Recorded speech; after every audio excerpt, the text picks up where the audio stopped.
Showtime in 60 seconds.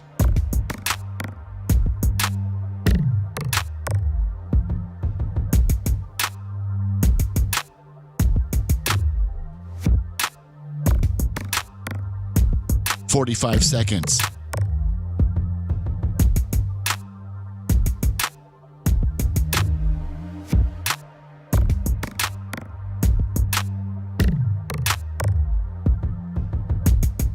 "30 seconds.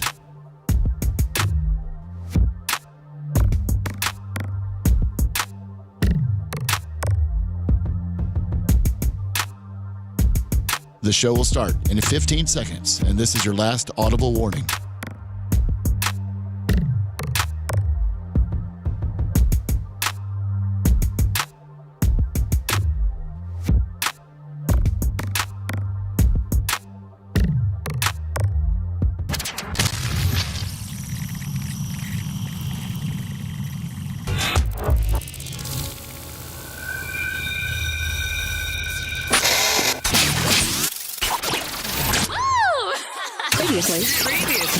Previously on the Bubba the Love Sponge Show. Lumlum, you said there's some Diddy stuff going on? Yeah, they got some, behind the scenes footage or like jail footage of Diddy. Is this how are they getting footage of Diddy? Did he get moved to a different prison? Fort Dix, I guess. Perfect. Wow. You're listening to the Bubba the Love Sponge Show. Broadcast rights for the Bubba the Love Sponge Show have been granted to this station by the Bubba Radio Network and is intended solely for the enjoyment of our listening audience. Any rebroadcast, retransmission, or other use of this production without the express written consent of the Bubba Radio Network is prohibited.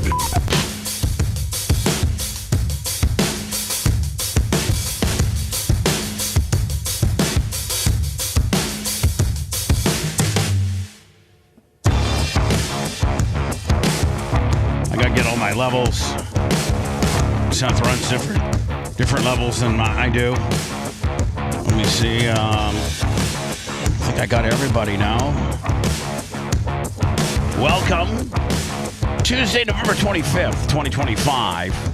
The Bubba the Love Sponge Show. I took a personal day yesterday because I got tore up at a Sunday 4 o'clock wedding. Didn't get home till 11 o'clock. Wow, you're like Macho Man. The day to recover. So I got home at 11 o'clock, and I was like, but I was trying to be responsible because I knew at about 8:30 where we were in it was like a 4 or 5 course meal. So I knew that, I just could, I had picked my mom up so she didn't have to drive because it was about an hour. It was in, my mom lives in Land O'Lakes, and this was at the St. Pete Women's Club. Oh, wow. And off of Coffee Pot. Bayou / Snell. Is it Snell? Yeah. Yeah, Snell. That's a very beautiful place down that area. It's great. Yeah, it's going to be the first one that floods out next time a storm comes. But I can see that. It's super nice for now. Anyway, the backdrop was like the bayou, and then they had the chairs all there, and they actually had to close. I get with the city of St. Pete and close this little road down to have like the backdrop be the bayou, which was actually pretty. It was actually one of the better weddings I've ever been. I would say Dr. Dan, Jimmy Clevis, and Yours is first place, Bubba. Yours is the best wedding I've ever been to. It was the coolest. That's with me being. If I was to be selfish, I would say that my wedding it's not even close. With regards to the catering, with regards to the church ceremony, with regards to it was dessert bar. It was Despite the fact that the marriage is dissolved, we still can hold it in high regard. Yeah. So okay. A $250,000 wedding is still a $250,000 wedding. Even if you get divorced the next day, it's still one of those events, dude. It was incredible. That's $1 million wedding today, isn't it? Probably. Yeah. Probably half. $500,000. So anyway, I had probably the all-time greatest wedding, but this was really a great wedding. When did you decide you couldn't come to work? At 8:30. Okay. My first text to you guys, I initially got a hold of Lummy and Macho, and then I'm like, I better put everybody on a group just in case, just so that they all know. And then I reached out to you privately. So I was trying to cover all my bases.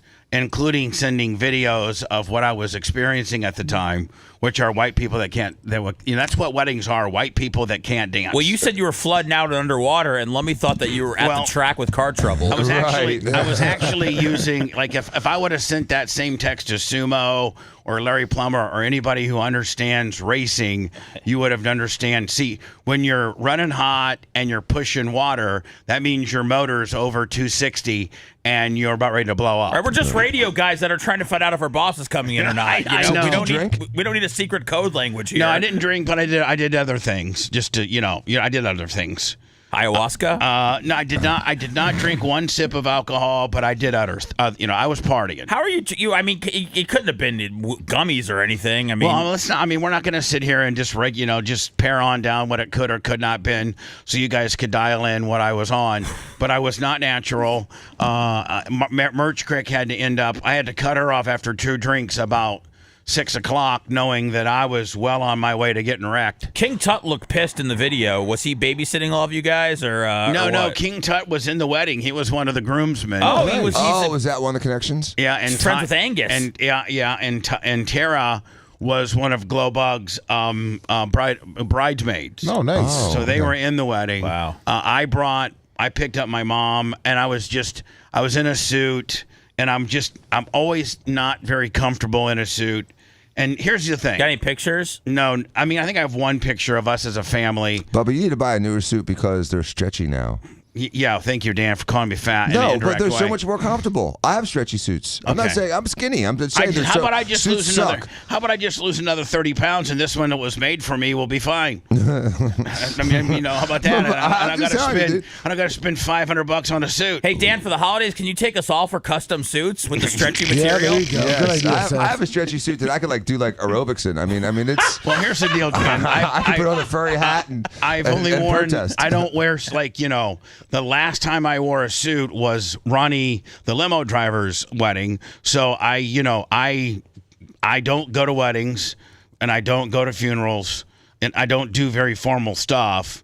But when I do, I have this one particular suit that I think maybe I might have gained 10 pounds since the Ronnie limo, because it fit better at Ronnie's limo than it did at Gloria's. So I was kind of miserable in my suit. I kind of wanted to just be in my own little space.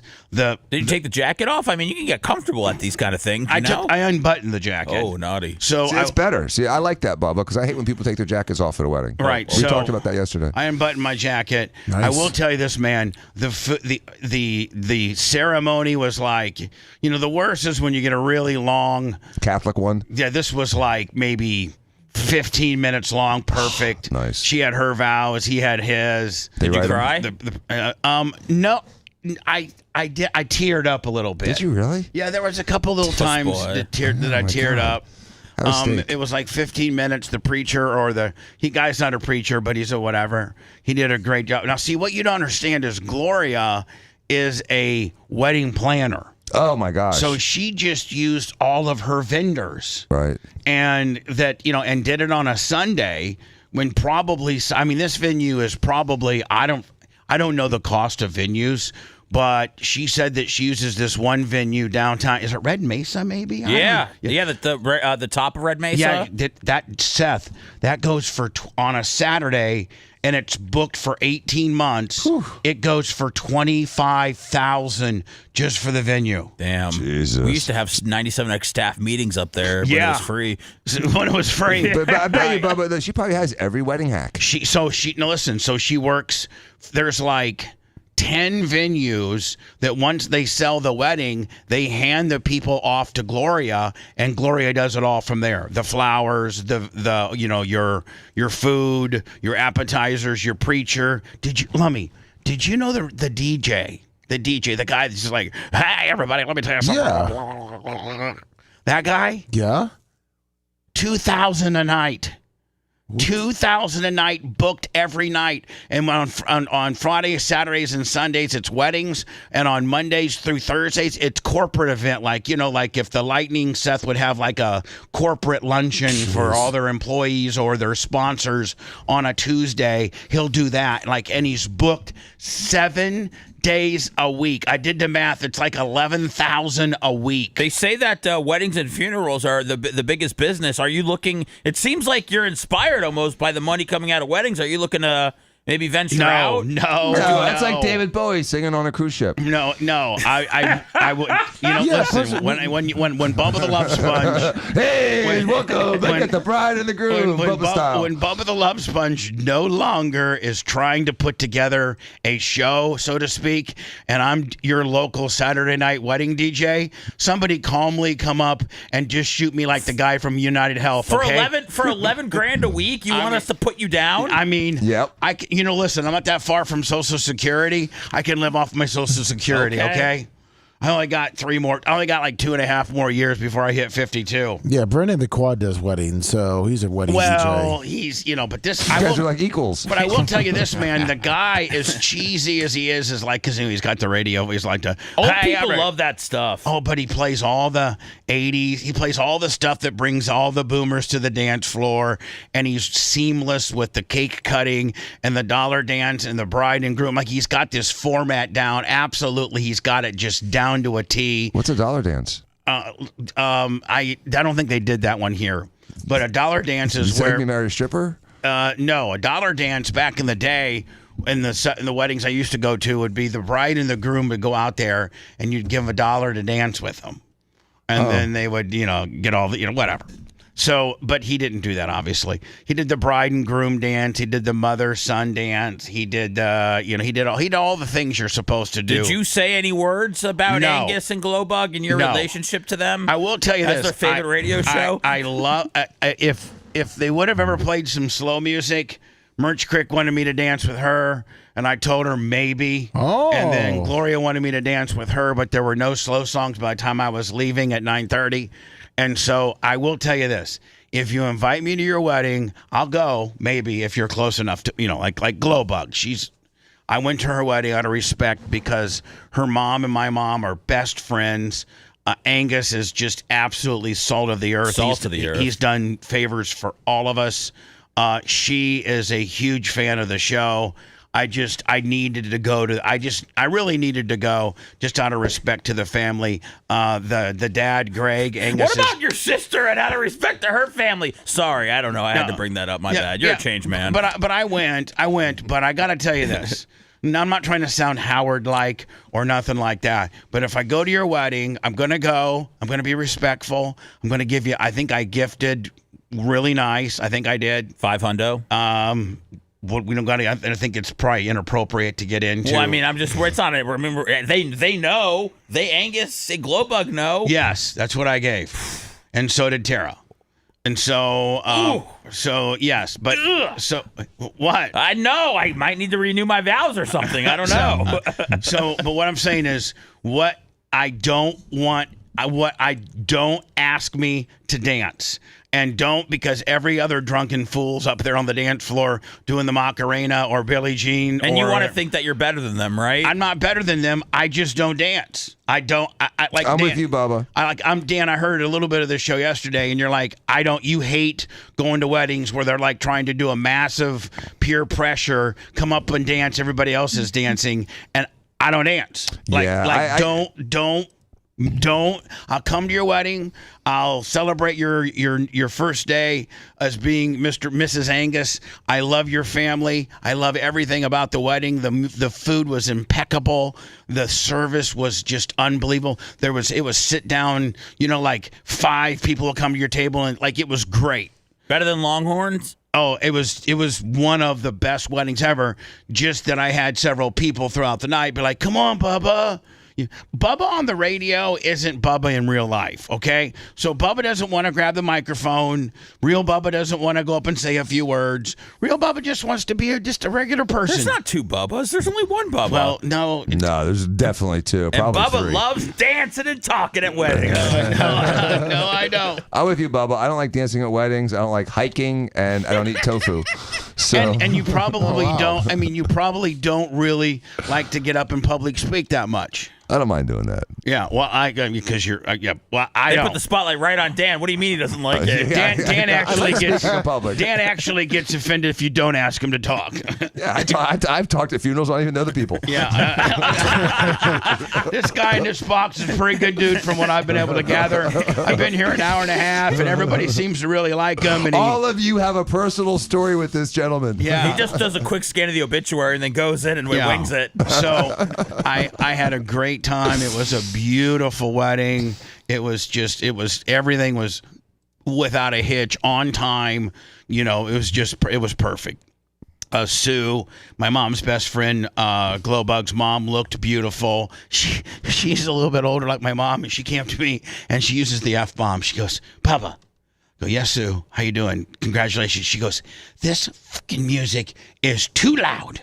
It's too loud. Don't you think it's too loud? And I go, well, Sue, I could see where you would think it would be too loud, but probably for most, it's just right. She goes, well, I'm going to go. I've already been yelled at by Gloria for asking the DJ to turn it down. We're paying him after all. So what is it, like Eddie V's? I mean, it's a wedding. No, I know. And the music. Maybe Sue wanted to get you outside where it was quieter. No. I will tell you this, though. I will tell you this. There was this Asian photographer, like she does. Oh, what a stereotype. Oh my God. She was beautiful. Oh. She was like. Did you take pictures of the girl taking pictures? Well, I told Gloria, I go, who's the Asian video girl? She goes, oh, that's the girl I use for all my weddings. I met her about like 5 years ago. See, that's the thing about Gloria. Once she finds somebody she likes, you're gonna be booked every weekend. Like you're literally gonna. I mean, Gloria is one of the most busiest wedding planners. She works for like 15 different venues. So like, you know, she needs 15 DJs, 15 photographers, 15 this, 15 that. Anyway, dude, she could fold you into that world real easily, Sponjo. I'm just saying. Yeah. You should have seen. There was this Asian videographer, and oh my God, Dan, was she beautiful. I forget. Gloria introduced her to me. She might let me come, and she said she listened to the show. Now, I think she was just being nice, but she said she knew about BARP, and she said she'd like to come videotape BARP. No, I mean that That's what Cantrell's job well, is. I mean, what now if, he's being replaced by some slutty Asian that you found. No, poor Gary. Gary can still do it, but why not have a hot Asian? You know, as B-roll. Why can't he be our hot Asian? Well, he can. I'm not trying to cause no problems with Gary. Is this because he was in the Bucky suit last year? Was that a problem? No. Okay. It's just that she is just unbelievable. Well, just invite her. She doesn't have to work. You can just there you go. Oogle her. Dan, I'll show you a picture of her. I think Gloria sent me her Instagram or something like that. I think actually Tara and her were in the back, and she told her my brother thinks that you're hot because I was talking about her at the table the entire time. And so she did a video for me, like a "Me Love You Long Time" video. But I don't think I can play it. Why not? Like, I don't know. Oh my God! I'll have to show it to you privately. So anyway, the wedding was great. I got home at 11. You guys could see I started firing texts off about 8:30, knowing that there's just not going to be a way that I'm going to have, because I have to take my mom home. Oh, God. So I had to take my mom home and then grab my car from her place. And my place is 40 minutes from her place. And her place is about an hour from the venue. So you're home like 12:30? So, no, I got home about 11:30. Are Sunday weddings cheaper? I think they are. Absolutely. Yeah, they are. Yeah. Absolutely. Yeah. I mean, and see, not only that, Seth, but if you know all the vendors, those vendors work for you 51 weeks out of the month, or 52. Those vendors work for you every Saturday night. They're probably giving you cost. You know what I'm saying? Yeah. Anyway, the three main menu and the three menu items were surf and turf, which was a fillet and a piece of like Chilean grouper, and then the braised short ribs with mashed potatoes, and then the third was, God, what was the third? A pan pan-seared ahi no, tuna? no. Parmesan encrusted chicken. And I liked all three of them. And Merch Creek, and Gloria made sure Merch Creek had French fries. Oh, that was nice. Yes. So that was the three options. How And does then she stay alive eating that stuff? I don't know. I'm almost By ready. the way, $10. I told her that, at your age, we had a discussion about. At your age, that's how you preface something with her? Yes. Oh, my goodness. You can eat like crap until your age catches up with. Dan will tell you. And I'm telling her I was going to take her into Dan to talk. Like biscuits, toast, French fries, and cheese pizza eventually is going to catch up to you. Eventually. Right, Dan? I mean, or am I wrong? I think it does, and it certainly tears up your body over time. She definitely has a unbalanced diet. Yeah. But I mean, I've seen commercials where you have like 90-year-old ladies living in Eastern Europe that just live on wheat. Potatoes, cigarettes, and bacon. Exactly. Cigarettes and bacon and vodka. And I will tell you this. I will tell you this. My grandma Lottie Flynn, she was on my dad's side. She was my great grandma.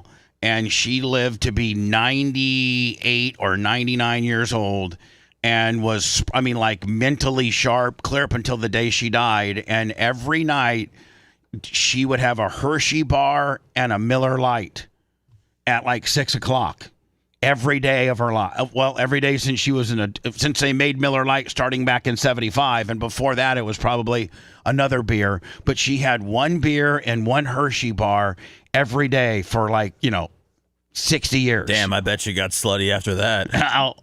She was in the old person home. Yeah, well, I mean, so then now, so I will tell you this. Chocolate for. I will tell you this. I'm not a big hypochondriac. Dan's my doctor, and he will tell you that I'm pretty tolerant when it comes to pain.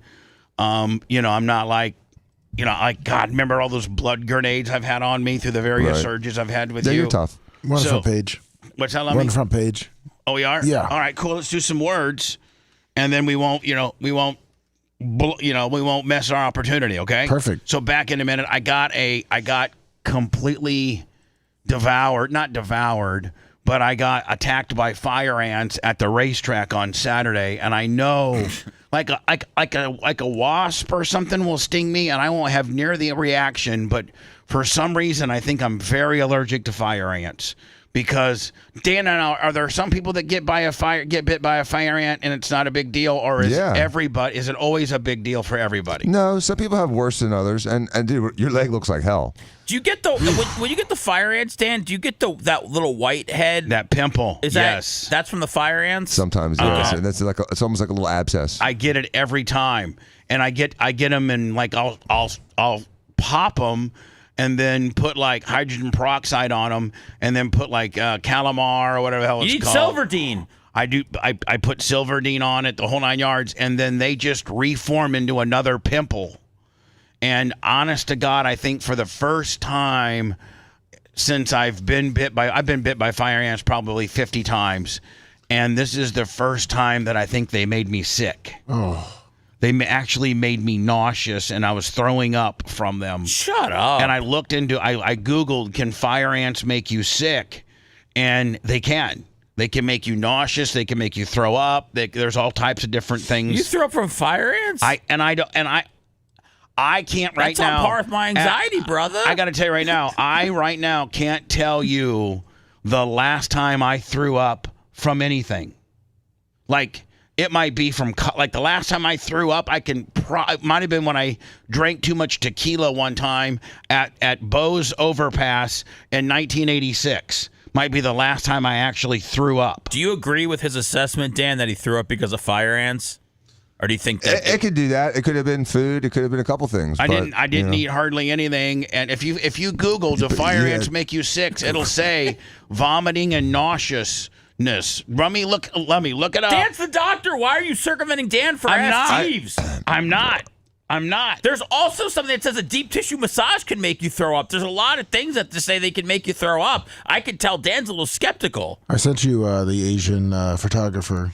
Oh, you got her? Yes. All right. Want to listen to the show on demand and on the go? Enlist today at BubbaArmyHQ.com. Sign up and start listening. The Bubba the Love Sponge Show will be back after this.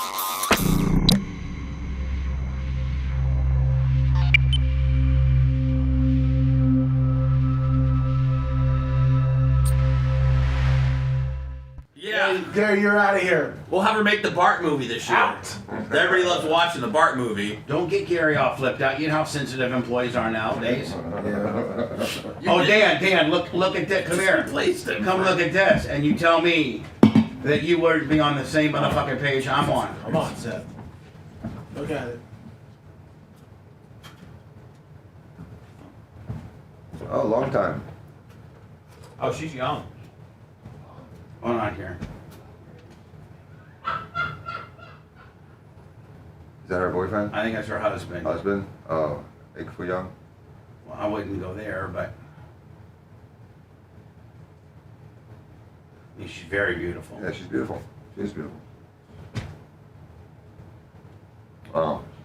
How did you feel taking pictures with your new wife on the water's edge with the waves crashing? No, around? I'm not. I'm sorry. That's not me. That's not me either. No. I got Sorry.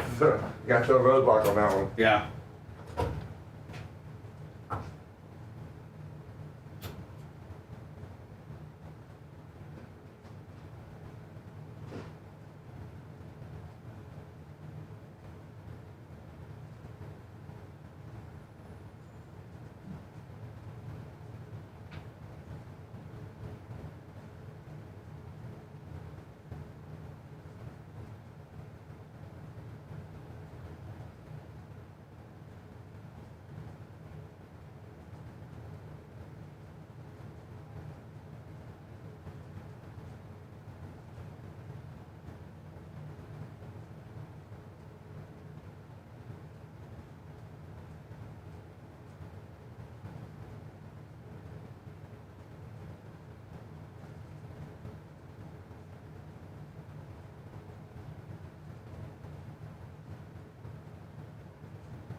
What's up?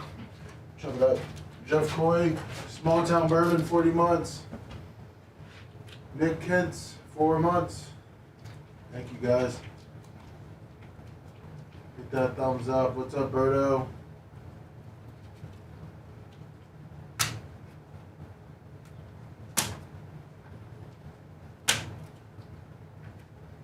Yenzers, good morning.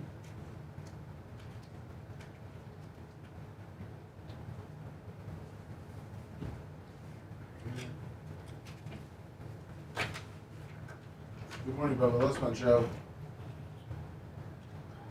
Good morning. Good, how are you doing? Oh, no. We're on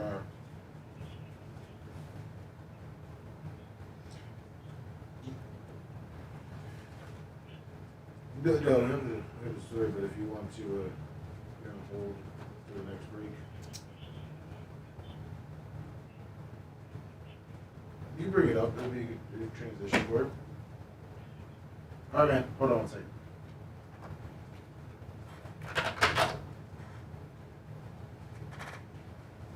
Who is it? Oh, he was just calling to tell you that Jobo. Do you see? Yeah, I got it. Yeah. I let him know that. Did Glowbug give you the? Yeah.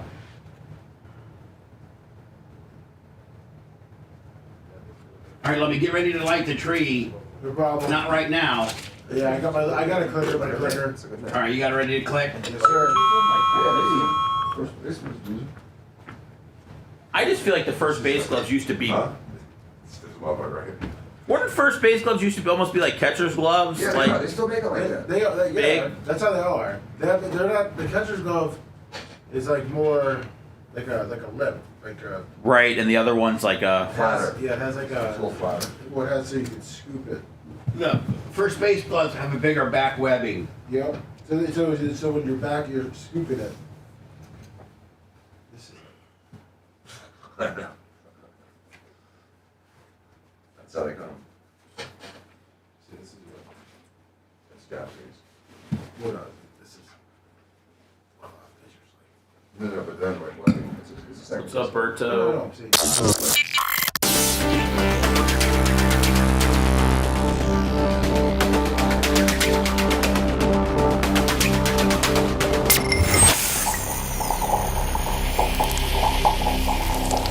Tampa Bay's trusted source for lawnmowers, landscape equipment, lifts, loaders, service, and repairs. I'm talking about Less of Tampa Bay. 3 convenient locations, Bradenton, Clearwater, and Wesley Chapel. They're much more than your lawnmower and outdoor power equipment shop. They strive to provide quality products and top service at the best prices. What sets Less apart from the competition? Their relationship with you. Also the exclusive home dealer of Skag. Whether you need parts and service or you need a brand new unit, Less of Tampa Bay will take care of you. More information, Less, L-E-S-S, LessTampaBay.com. The Bubba the Love Sponge Show, listener supported via PayPal, Venmo, and Cash App. All at the Bubba Army now returns. We hit the 137,000th over the weekend. Thank you on our YouTube channel. Thank you very much. Appreciate you. PayPal, Venmo, Cash App. That's how you support the show. The show did well yesterday. Thank you, Seth, for stepping up and being the great host that you are. We're built much like like any good franchise, where the quarterback can be gone and I can put the second string guy in there. And he's a regular Teddy Bridgewater. He's a regular Malik Willis. Okay, thank you. Okay, great. The praise doesn't stop. I'm just saying, it was great. I got great reports. I listened to a little bit of it. I got up about 9 o'clock and was able to listen to the last show, the last hour. I thought everybody did a great job, which is a testament to the show that we don't have to take off. We got the quarterback, being gone we don't miss a beat. So thank you, Seth, for your hosting abilities. Dan, thank you for stepping it up. Lummy, you seem to talk more. Thank you very much to everybody. Dude, Lummy's the man. I mean, he just sends stuff nonstop that helps out. He's a great utility guy. He really is. He's just a great man. He's like a slot back. A slot back can. Everything doesn't have to be football, Bubba. Oh, sorry. I think your analogy's great. It's like I'm Malik Willis. Now he's all of a sudden Danny Woodhead. I mean, like it's like we know you got a great team here. So I was going on and on. So as I was at Glowbug's wedding at Sunday, I was like, oh my God, has anybody seen this Asian photographer? And Merch Crick goes, even Merch Crick backed me up. She's like, oh, yeah, she's very hot. And so I guess Glowbug, who's listening to the show right now, sent us her Instagram. So this girl here, she has her own photography deal. I think she's Gloria's exclusive. When Gloria does a wedding, this is her number one choice to be the photog. And she's got like 2 of her little younger Asian sisters working for her. She's got like a staff of 5 or 6, and she's kind of bossing them all around. And she's also running video as well. It's like a little worker bee. You like to see that Asian delegation? I do. Asian delegation. When it comes from this is, I guess she got married a year ago to this dude. Is there a better picture of her? Maybe minus the fiance or the hubby? Well, I mean, they all have the fiance in it. So yeah, I think they all got every one of them. Well, that one doesn't. No, I guess not. And but this she's that first one I sent you with her in her leather pants. Oh, I didn't see if I got that one. You rascal, Lummy. Where's that? That was the first link. Let me send it back to Seth, you. are you taking wedding pictures at the water's edge, getting the water up your... I didn't do that at all, but I would if I needed to. Whoa. Yeah, there you go. There you go. That's what we're dealing with here. That's not her on her wedding day. That's how she was rolling around Sunday night. Whew. Yeah. Oh man. Yeah. Well, listen. Even Seth, who doesn't put anything over, that's a pretty attractive woman right there. She had her hair back early. She's exotic. She looks like she doesn't look like she's 100% Asian. I don't think she is. She's not. Is she Japanese? I don't know what she is. She's beautiful is what she is. She's absolutely stunning. I sense some Dakotas in her, but that guy could be off a little bit. Dakotas? Yeah, a small percentage of Dakotas. Hello, you're on the air. Go ahead. Morning, everybody. How's it going? Good. I'm sure you guys all know the news, but just wanted to say rest in peace to Jobo. I'm sure, you guys already know, but maybe you could tell us a story. I don't know how much you worked with them, Bubba. Maybe you could tell us a cool story about them. Thank you, bud. Eddie and Jobo were the morning show when I went to B96 in Chicago back in 1989. They were probably at the height of their popularity during that time and continued to be the number one top 40 morning show for decades. Made a lot of money. I didn't really have a lot of interaction with them because I was the night guy, and the morning guy and the night guy are on completely opposite schedules. So you usually don't see each other except at station functions and stuff like that. They were both really, really good to me. They were, they just did nothing. They would occasionally promote me from time to time. I don't know what the last date of their togetherness on B96 was, but I think they went on to maybe do like at an oldies station. They brought Eddie and Jobo back, for an oldies station, I think. But Jobo, I think age 70 or 71, had retired and moved out to the western suburbs, I think like out by kind of Rockville or Peoria or something like that. And we lost, I think, Jobo yesterday. Our Chicago radio personality Joe Colborn, also known as... This was Eddie Volkman, and this was Jobo right here. And those are not the studios that we were in when I was there in '89. We were in the old CBS building that has since been knocked down, and they moved. I think they moved to the Hancock building or or some other. But we were like on the second floor. We didn't have any windows in the studio or nothing like that. But we did have this guy right here, and this was because Chicago was an AFTRA, American Federation of Radio and Television Artists. It's union. Because Chicago was union, you had to have an AFTRA union guy in your studio loading up the CDs and the cart machines. Like it was their job to make sure they were loaded correctly to justify the union. And I told so they would stay over your shoulder. You'd literally be on the air. Jobo has died. Officers responded and to as you can see, like they would literally be there, and you can see he's working home in the city. He's working the mouse and Freeport, west of Rockford this morning. Stevenson County officials have not... I got in trouble for telling my AFTRA guy, you need to go sit over there. And when I have CDs and carts that need to be taken away or bring me the next hour, you can. But I don't need anybody running my stuff for me. I cannot stand that. Their last show together on B96 was 2008, and their last show together was 2012. Oh, okay. So it's been 13 years since they've been together, right? Yeah, they had Joe Colborn, one-time reunion in 2024. Also known as Jobo, has died. Officers responded to his home. I think back in the day, back in '89, I remember they were going up for a contract negotiation. I was making $80,000 doing nights. I think that they were making like $850 a piece back in '89. Wow. Yeah.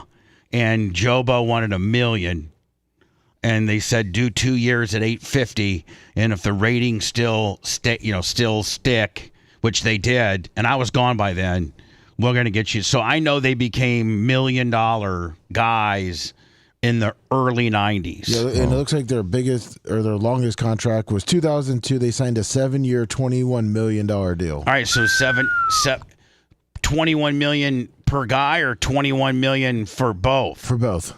So that'd be $1.5 million a year. Yeah. So again, I was right. That's great. That's amazing. They were approaching that $1 million when I was there in '89. Do you know what the worst thing about this story is? What? It makes me think that you and I have about 500 weekends left.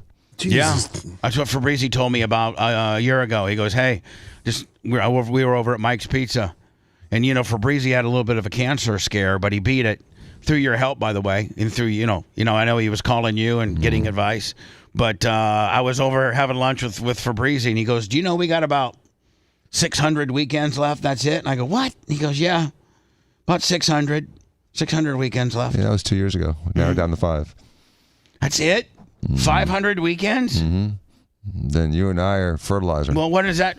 I mean, what does that put us at age? 70s. Yeah, but why can't we be? My mom's going to be 81. My dad's going to be 79. Like, I mean, seems like radio guys die young though. Yeah, because they all smoke cigarettes and drink coffee all day. That's all they right. do. It does radio. It's always kind of scared me. What Rush Limbaugh die at? I mean, Seth, maybe you're onto something. Maybe Maybe radio guys do expire early for our because lifestyle? of our because of our depression too, from getting canned and not being able to get back into depression, lack of sleep, lack of activities. There's a lot of guys right now that are digging ditches that are, really at the end of the day it sucks, but they're doing more cardiovascular and more physical stuff than we are sitting in our chairs, and that probably builds up some type of resilience where you live later, right? I mean, a guy that's out doing construction and doing, manual labor at our age is probably in better shape than we are. Arguably, yes.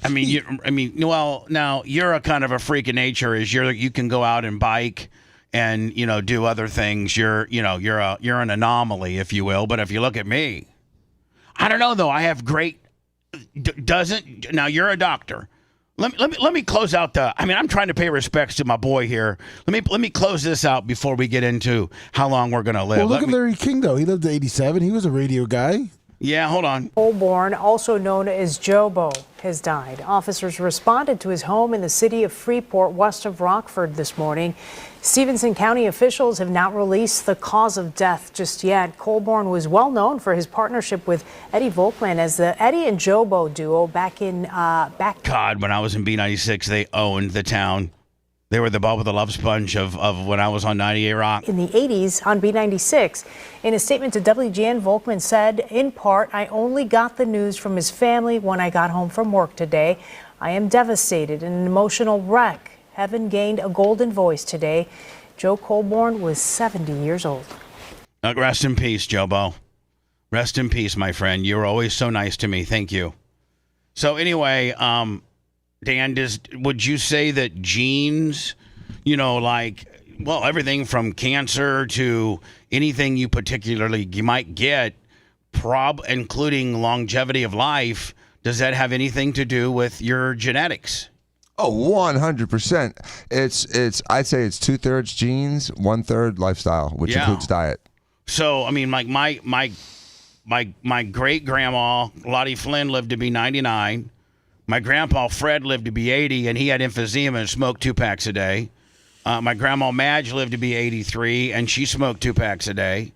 My mom is going on 81, and my mom's almost a hypochondriac she is so meticulous about going to the doctor. Like she goes. But that's all the people at that age do. That's like the biggest thing. Is that's doctor day today. I mean, I have an aunt, and her whole life revolves around going to the doctor. I know, but there's also the other end of the spectrum where old people don't go to the doctor.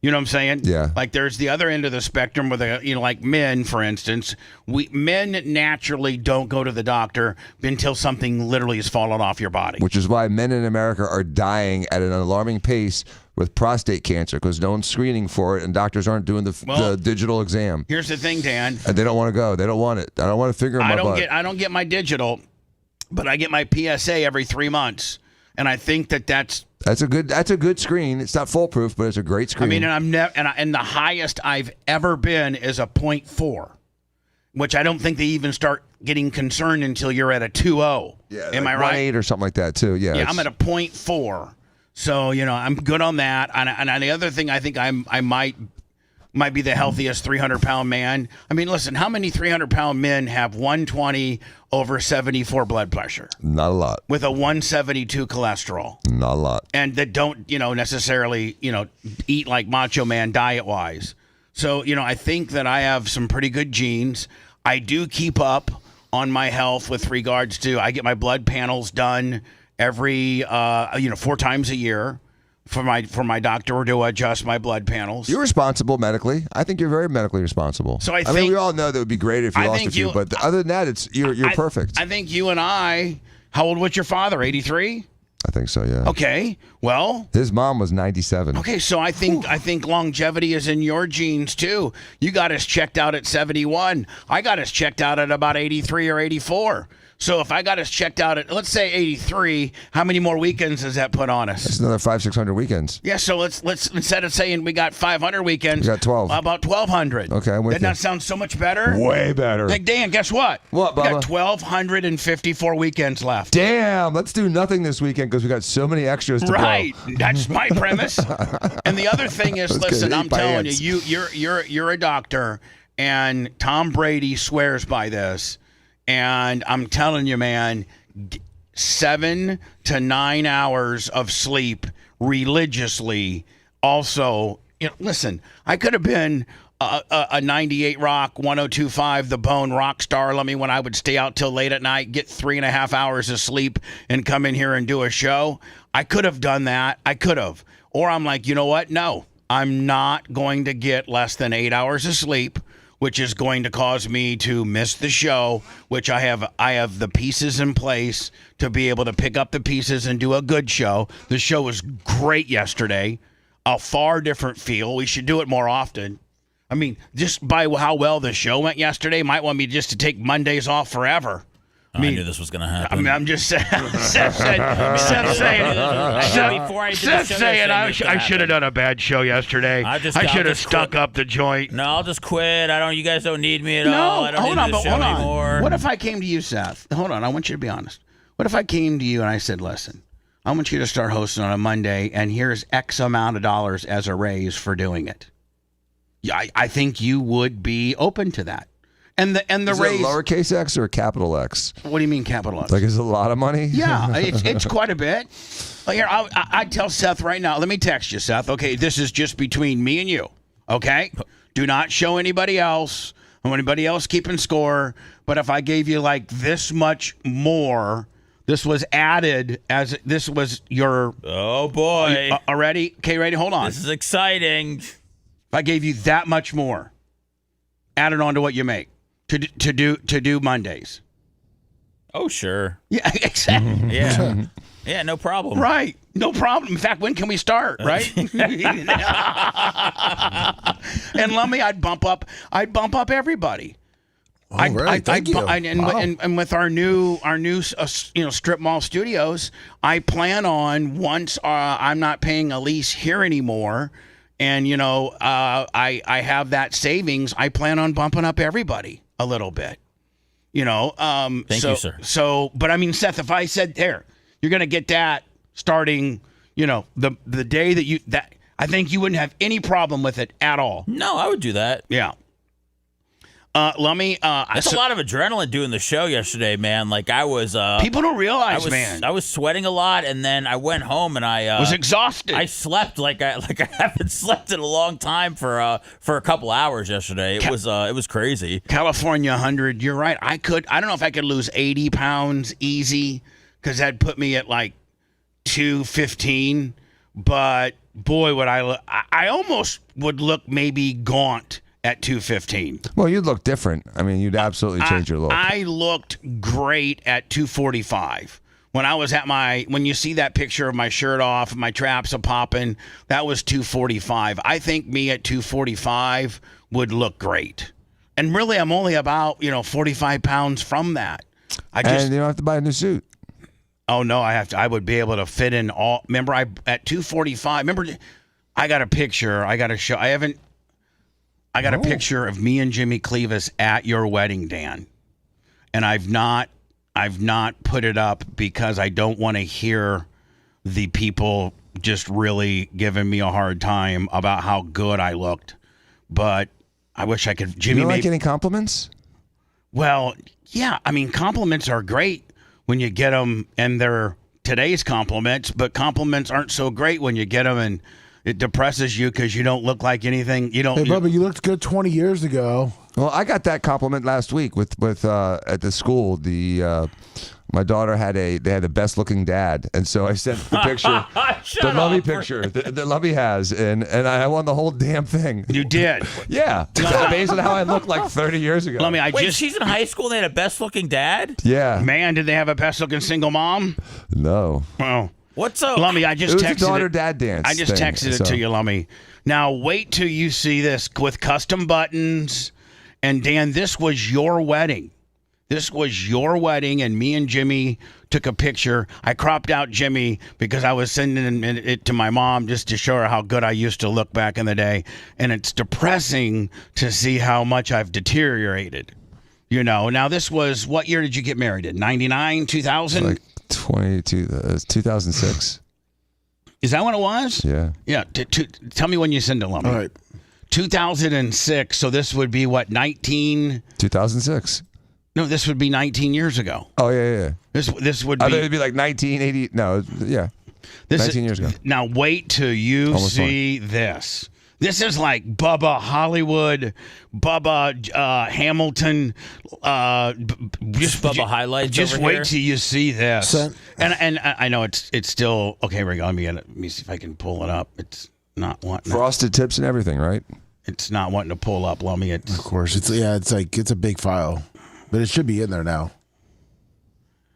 All right, here we go. Yeah, you look great. I mean, there I am in 2006. The suit fits perfectly. That suit fits perfectly. Look, there's not perfect. Perfect. It's like a newscaster. Pocket square. Perfect. Shirt. Everything's laying smooth. Custom buttons. Dual earrings. You know, dark hair. Are your ears still pierced? Yeah, they are. I think. I don't know if it closed up or not. I don't think they did. I think I could get them through. Oh. dual George Michael. These were all diamond encrusted, both sides. This side, and then you have the back side encrusted too. Pocket square, matching tie. I mean, as good as that look, Lummy, it depresses me now because But that's also 20 years ago, Bubba. I know. I know. It's still depressing when Dan says we only have 500 left when we really have 1,000. You could have 550. So Lummy, I'm at the track on Saturday, and I get attacked by these fire ants. And here's the deal: if I think we up in Ocala might have some hillbilly redneck fire ants that might be like maybe a little bit more lethal than the pussy fire ants down here because they live in Ocala and in the wilderness. I don't know. All that calcium in the soil makes them stronger. I don't know what the hell. Strong bones like the horses. Yeah, I don't know. So I got in. I'm running an air blower to blow off the top of the bin block because we're putting more bin block on top of our existing bin block, and Drunk Dave and Greg didn't scrape off the top of the existing bin block. So when you put the new bin block on there, it won't fit square if there's dirt underneath there. But the dirt's dried so that you don't have to shovel it. You can just blow it off with the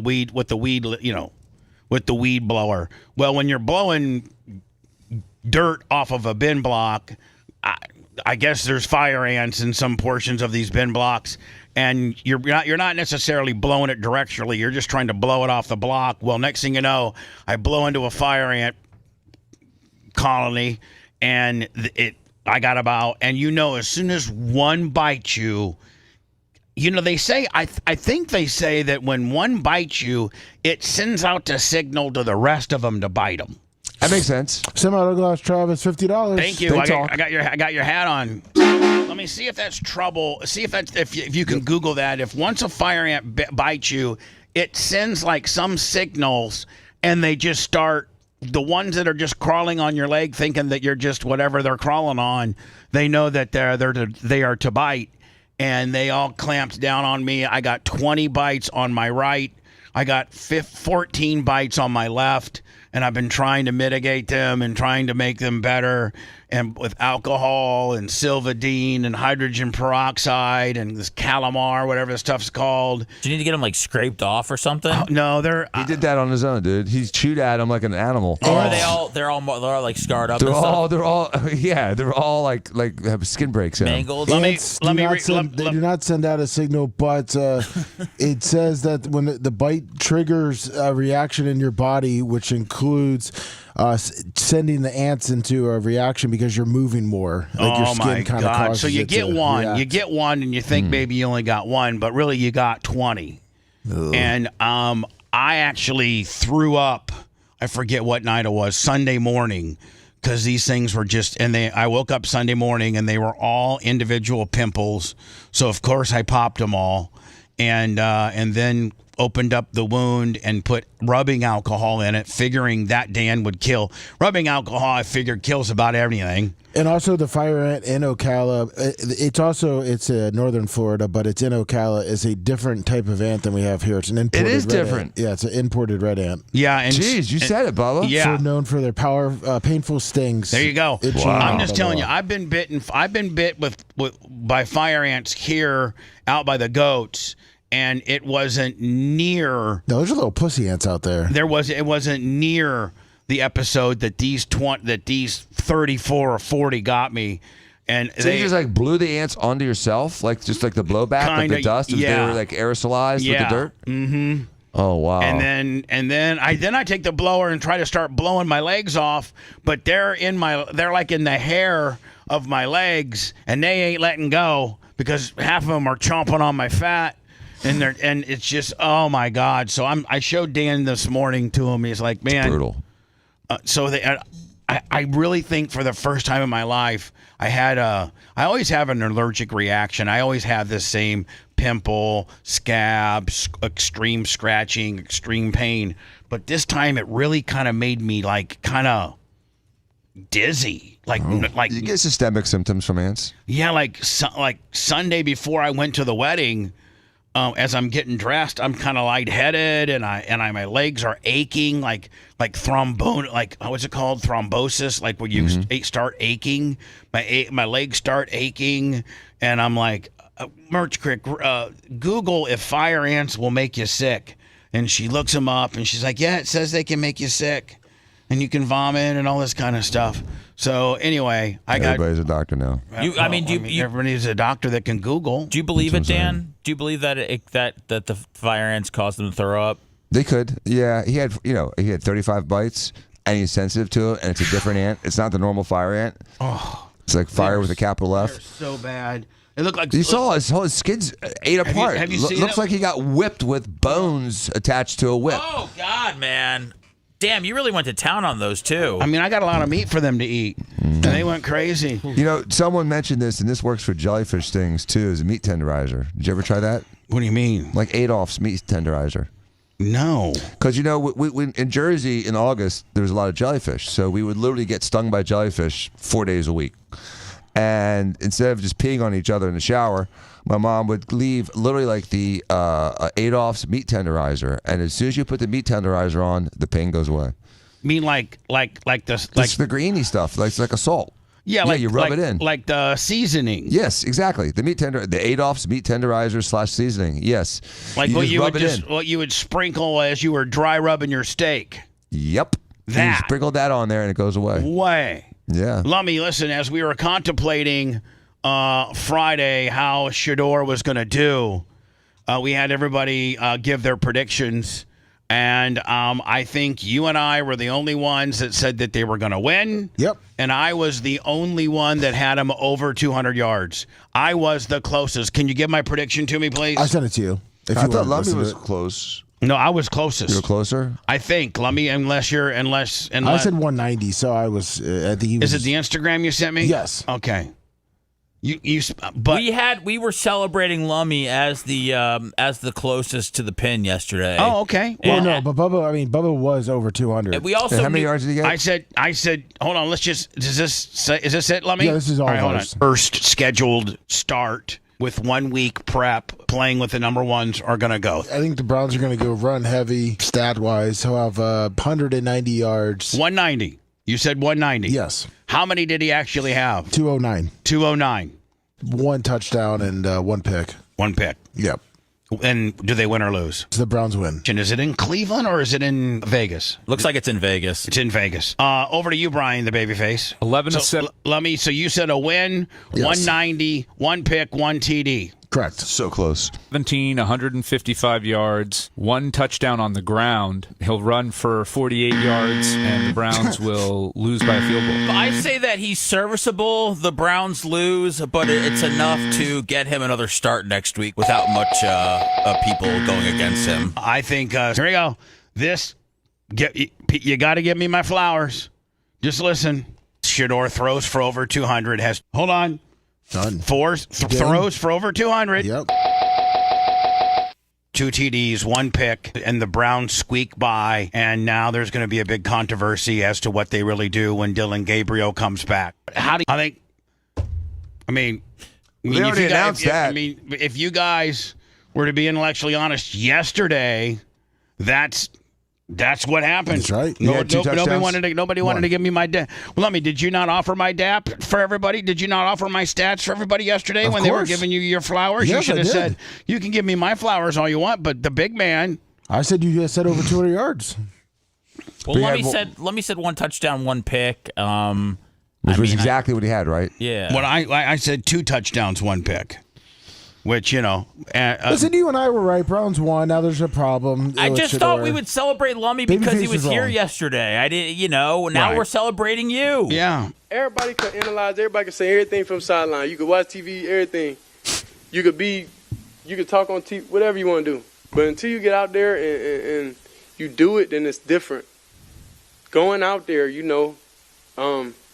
with, only practice with the $100 and everything, like, that's different. It's a lot of vet quarterbacks, that had their time and everything that were backups and was able to get thrown in the game and be all right. But I don't think that was like that in their rookie year. That's a difference, Man, you need to back it down a little bit, buddy. Right? I understand what he's trying to say, and he's not going about it the right way. That's different, and I'm thankful for that experience because that helped me get to where I am today. That helped me go into the game very comfortable, knowing that they got a great defense with the Ravens, knowing the different looks, how they could be confusing to the naked eye. But that's why during the game I was smiling so much because I'm like, oh yeah, if this what it is, I know I'm gonna be able to accept that challenge and move forward one day and be able to have success. So that's the mentality I went with going and prepping for this week. Everybody could analyze. Everybody could say everything. I don't know. I think he could have said it a little bit more eloquently. Yeah, I'm happy for him, and apparently Gabriel's back and he's not starting. Right. Shador Sanders going to start. So Gabriel has passed pro. He's available, and they're going with Shador as QB1. I think he could have made, and it's not because Dylan Gabriel's still in the concussion protocol. They announced he's out of it. This is a decision the coach has made, or is it ownership? I'll be honest with you. Whatever it is, I want to see it. Otherwise, would I have been sitting down watching Browns 49ers next week? No. Am I watching 49ers and the Browns next week more closely? Yep. I will be. Absolutely, I will be. I know you have your doubts, Chris. You have your reason to have your doubts. I know anybody else out there was taking a look at, Shador minus a couple throws yesterday, but he made the throws. He made them, and he didn't make more mistakes than he made throws. There are more plays that you could say, that's right there, Rick Dalton GIF, then, right there is exactly why they didn't start him. He nails it, Bubba, because he talks about the hidden value of Shador Sanders. Go to Isaiah Bond. There it is. Hitting a wide open guy in Jerry Jeudy, who decides to jump up in the air for whatever reason, hop, skipping, and jumping and body surfing. And again, he's so wide open. You know how many times J.J. McCarthy missed some wide open guys a couple weeks ago? You see guys miss wide open guys all the time. He didn't do it in that respect. And then, of course, let Samson do his thing. I'm so psyched. I'm telling you, man, there's going to be more people watch the Niners-Browns game with Shador. Right, that's the value of him. Just like he sold all those T-shirts, all the merch. He may not be the best quarterback that ever walked onto a football field, but he sells tickets, he sells merch, he creates hype, he gets the media to watch. People are going to watch. The game's going to absolutely be higher rated. He's got a lot of value, and I think that was overlooked by the other 31 teams that passed over him. Sumo is telling me now, and he was a legend at Warsaw, and he went on to kick for Mizzou, and his brother, I think, might have been in the league and still might be in the league, but the thicker kicker Oh, yeah. for the Rams, I think, is from Warsaw, Indiana. He's the guy that was at Warsaw, Indiana about 8 years ago and went on to Mizzou, had a great a career at Mizzou, and even when he was a kicker for Warsaw, he was bigger. He was a bigger dude, and he was an unbelievable. I mean, like, you know, when you're in high school and you got a kicker that legitimately is 70% from 50 yards, you know, like, listen, most high school guys are what, 35-yard guys at max? About that, yeah. Yeah. This guy was like, you know, 97% from 35 to 50. His name's Harrison Mevis. Yeah, he's on the Rams. Did you send me the link to him? Harrison Mevis, and I think he's from Warsaw, Indiana. And he's called the thicker kicker. Yeah. And is he doing really good for the Rams? It looks like he just got. The Rams have like an injury. Why Rams Harrison Melvis is known as the thicker kicker. There's no better nickname for a kicker than the one belonging to Harrison Mevis, the Los Angeles place kicker known as the thicker kicker. I'm trying to see here if it sees. Yeah, here we go. In college, he finished. He listed at 5'11", 236. When he played in the UFL, he was raised to 6 foot 242. He once made a 61-yard field goal for Mizzou. Does it say? I don't think it goes on to say that he's from Warsaw, Indiana. It's on his Wikipedia, though. Did you send that to me? I'll send you the Wikipedia. Yeah, I think he's from Warsaw, Indiana. That might be. I think Warsaw might have had a couple guys make the pros, like in the 30s, or the 40s or something like that. But I don't think they've had anybody, since.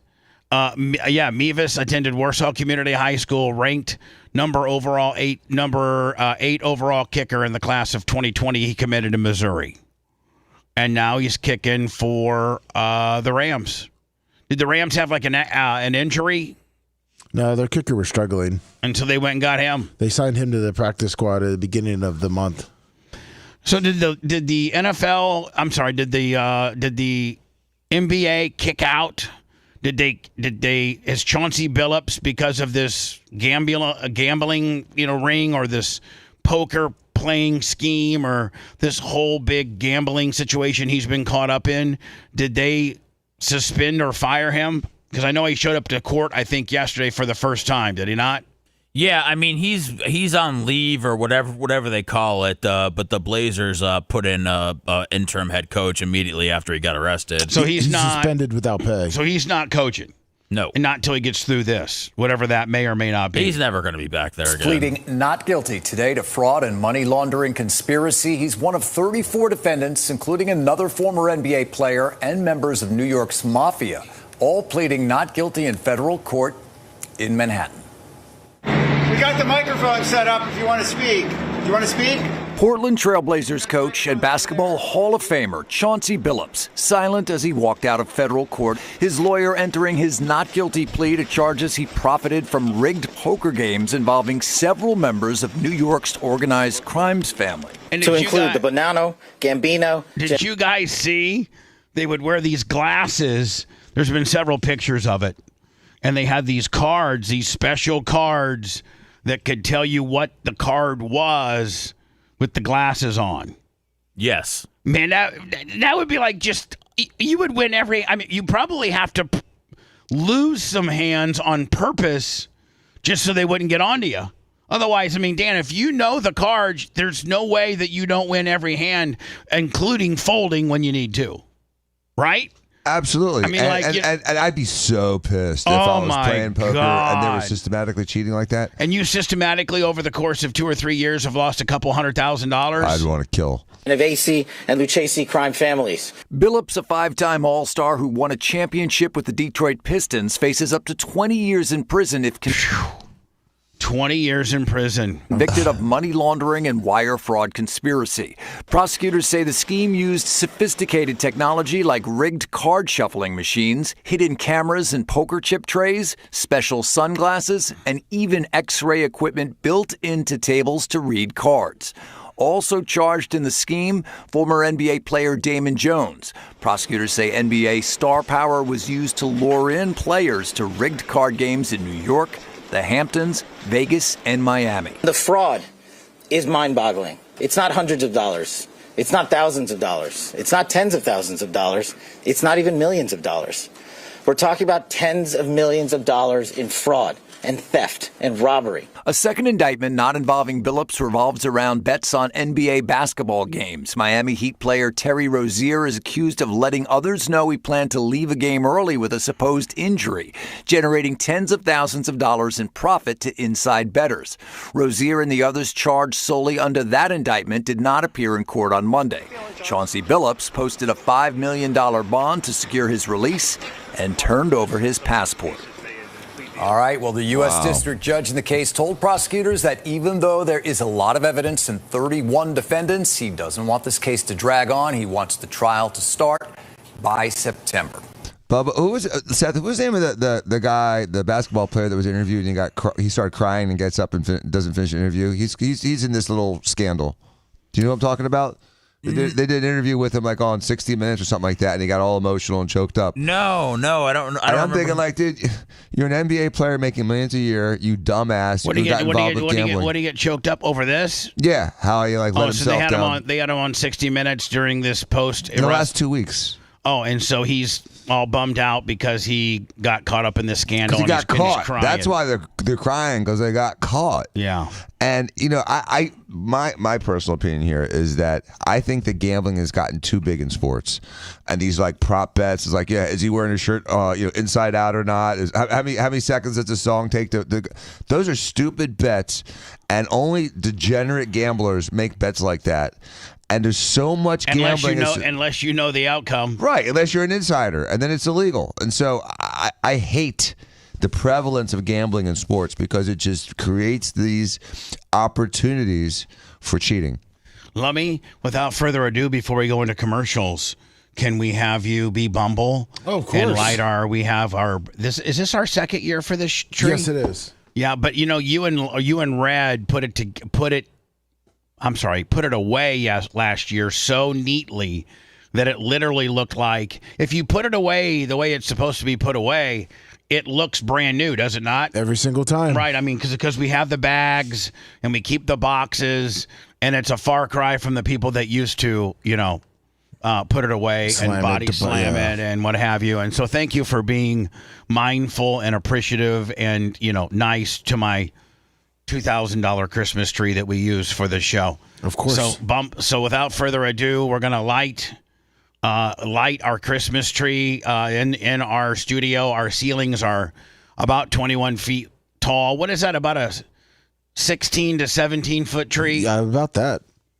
It hits about the light to where the lights are. Does it? So it's about a 20-footer. Yeah. It's a beautiful tree. Is it still leaning like it was yesterday? It's the floor. Macho and I were looking at it this morning. Oh, so it's leaning. The floor, come on. Come on. That's the biggest BS thing I've ever heard Macho in my life. We live in flat-ass Florida. Come on. It's a rotation of the earth, Bubba. Go ahead and light it up, Lummy, so I can see that it's leaning and that you and Red couldn't potentially, shim it a little bit, We were talking about that with me and Macho. We talked about that. Does it have like a little lean to the left, Bubba? Yeah, it leans to the left. It's like your penis. My penis isn't lean to the left. They all do. Oh, they all, okay. So, Lummy, are we going to fix the leaning? Of course we are. One would think that, Bubba, it's the floor. It's the ground. Lummy, why wouldn't you put just like a little 2x4 underneath it and fix it? It's not that much of a lean. Little napkin or something? And when we did it, Macho said, let's see what it looks like on camera. Well, it looks good on camera because they can't see the top of it. You really can't notice the lean unless you look at the very top of it. It's festive. And you can see that it is leaning. It is very pretty. Because on Friday when we did it, Macho said, well, let's see on camera because our eyes could be playing a trick.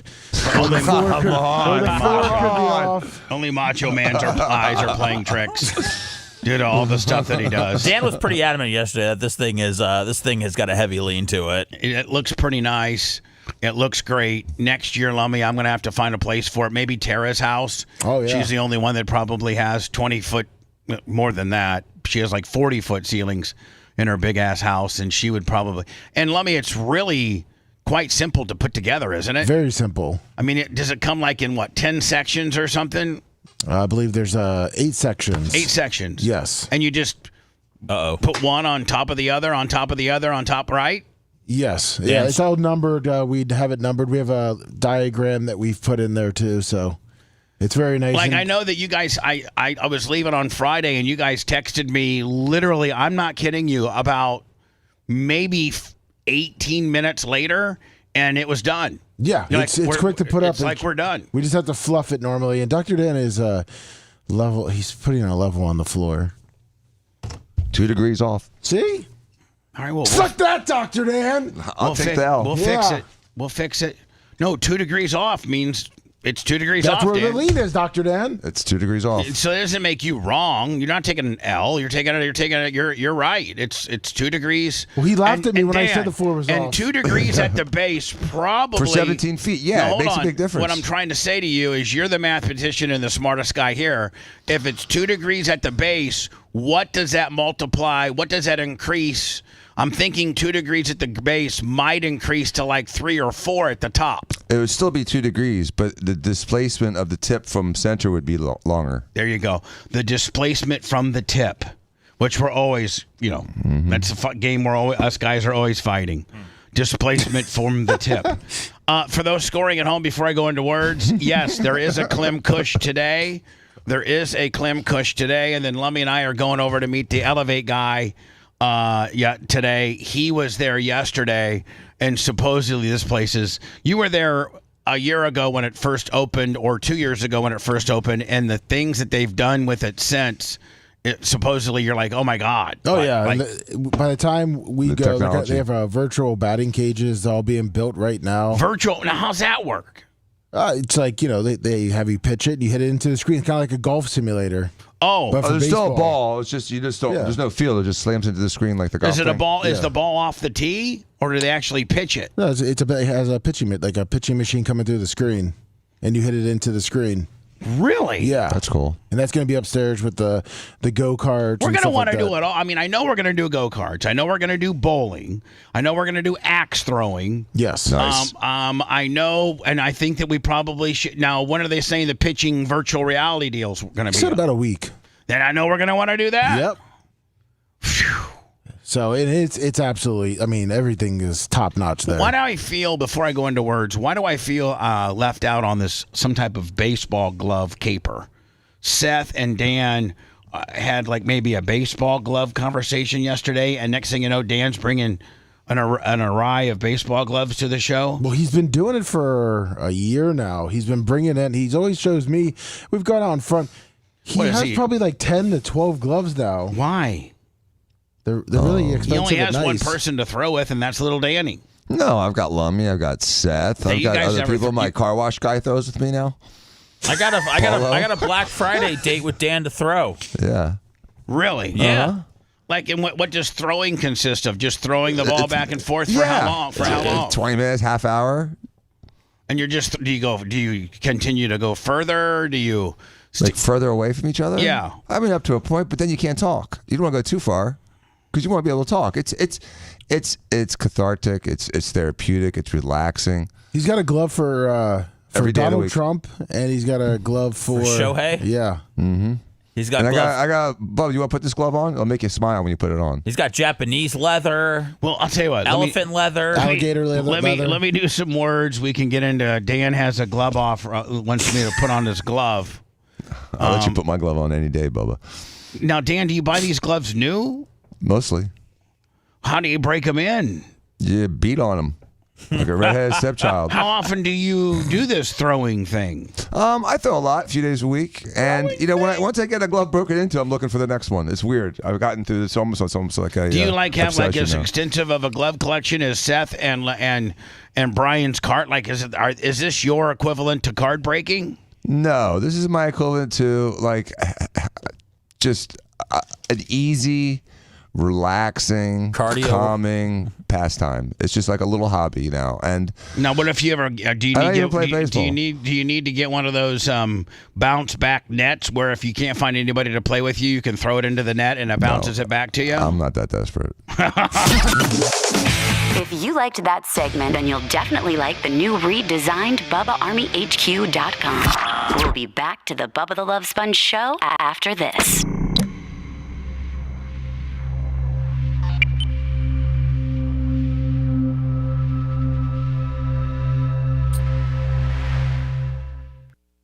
You put this one on too, the alligator one, right? You put your hand in that one? Yeah. Yeah. You give me the zoo now? Nah. I don't feel the stiffness of This that. is how they start. Oh, he's got custom cases and everything. You got what? Custom cases. Oh, this is nice. It seems small. It's a second baseman, 11.5. Is this Japanese? This doesn't smell like American leather. That's Japanese. That fake Japanese. It's not fake. They got real cows over there. No, I was just saying because America, it's not American. I can really This is tell. how stiff it starts. It's not American. That was yesterday. Oh, I guess right. It's way too stiff. Yeah, it takes a few weeks. Oh, at least. I'm just You ever put them in the oven? Tariffs. Not usually. I like to use grease and just beat on them and use them. I like doing the other thing. Some people used to run it over with their car. Yeah, that's another shaving way. cream is a 1,000 ways of doing it. But Run it over, you tie it up and run it over.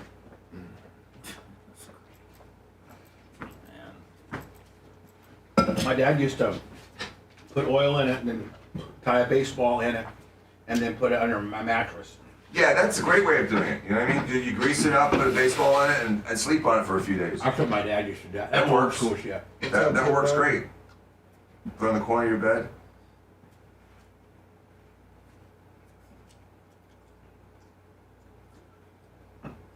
Man, Shador Sanders cards are going crazy.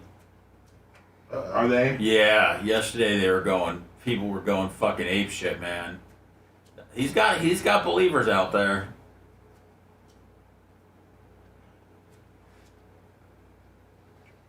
Those other ones right here. And Bubba, here's one more for you to play with. Which one's that one? One you like this one. It's nice and soft.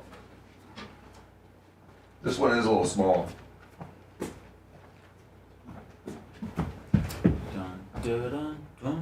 But it's soft. It seemed like you get kind of the same.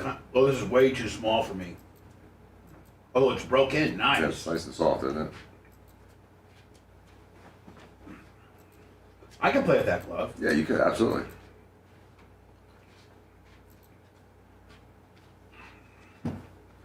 You throw baseball or softball? Baseball. Have you got Jay? You should. Have you had either one of your brothers play? I thought it was Jay.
Problem with Steven is he's left-handed. I don't have any left-handed gloves. For a donation of $50, we will put a present under a tree for a Ugandan child. Nice. We can put like a steak. We're really gonna funnel the money to ourselves, Dan. It was just, but yes, you know. Dude, I'll tell you what, nothing's sadder than the Salvation Army guy outside Walmart before Thanksgiving.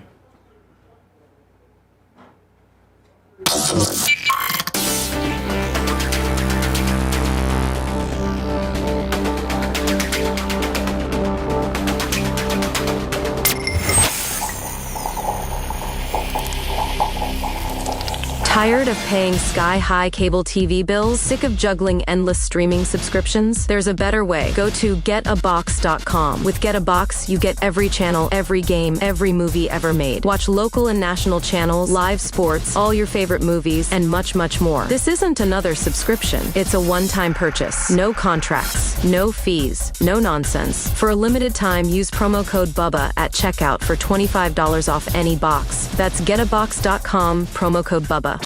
The Bubba the Love Sponge Show, listener supported via PayPal, Venmo and Cash App, all at the Bubba Army, now returns. Lummy, do we have last year's royalty-free Yule log? I'm thinking, I thought, by the way, the Bubba the Love Sponge Show, Tuesday, November 25. How are you? PayPal, Venmo, Cash App, all at the Bubba Army. As today and tomorrow, a lot of people, back in the day when I was a big swinging date, multi-millionaire radio personality, I didn't even think about working Monday, Tuesday, or Wednesday. I told the company, I'll see you when I think I even took the Friday, like last Friday off. just because I could be, whatever. Now I'm a little scrappy, and, we only eat what we kill, so we have to be on the air. A lot of people are off work this week. Not us. Well, I was yesterday because I overdid it at Glowbug's wedding. And aren't we taking Thursday, Friday? Well, of course. No, aren't you taking Thursday, Friday? Yeah, of course we are. I mean, we're at least taking that off. We had to beg for Thursday off, Dan. No, we did not. No, we did not. No one cooks turkey in the morning.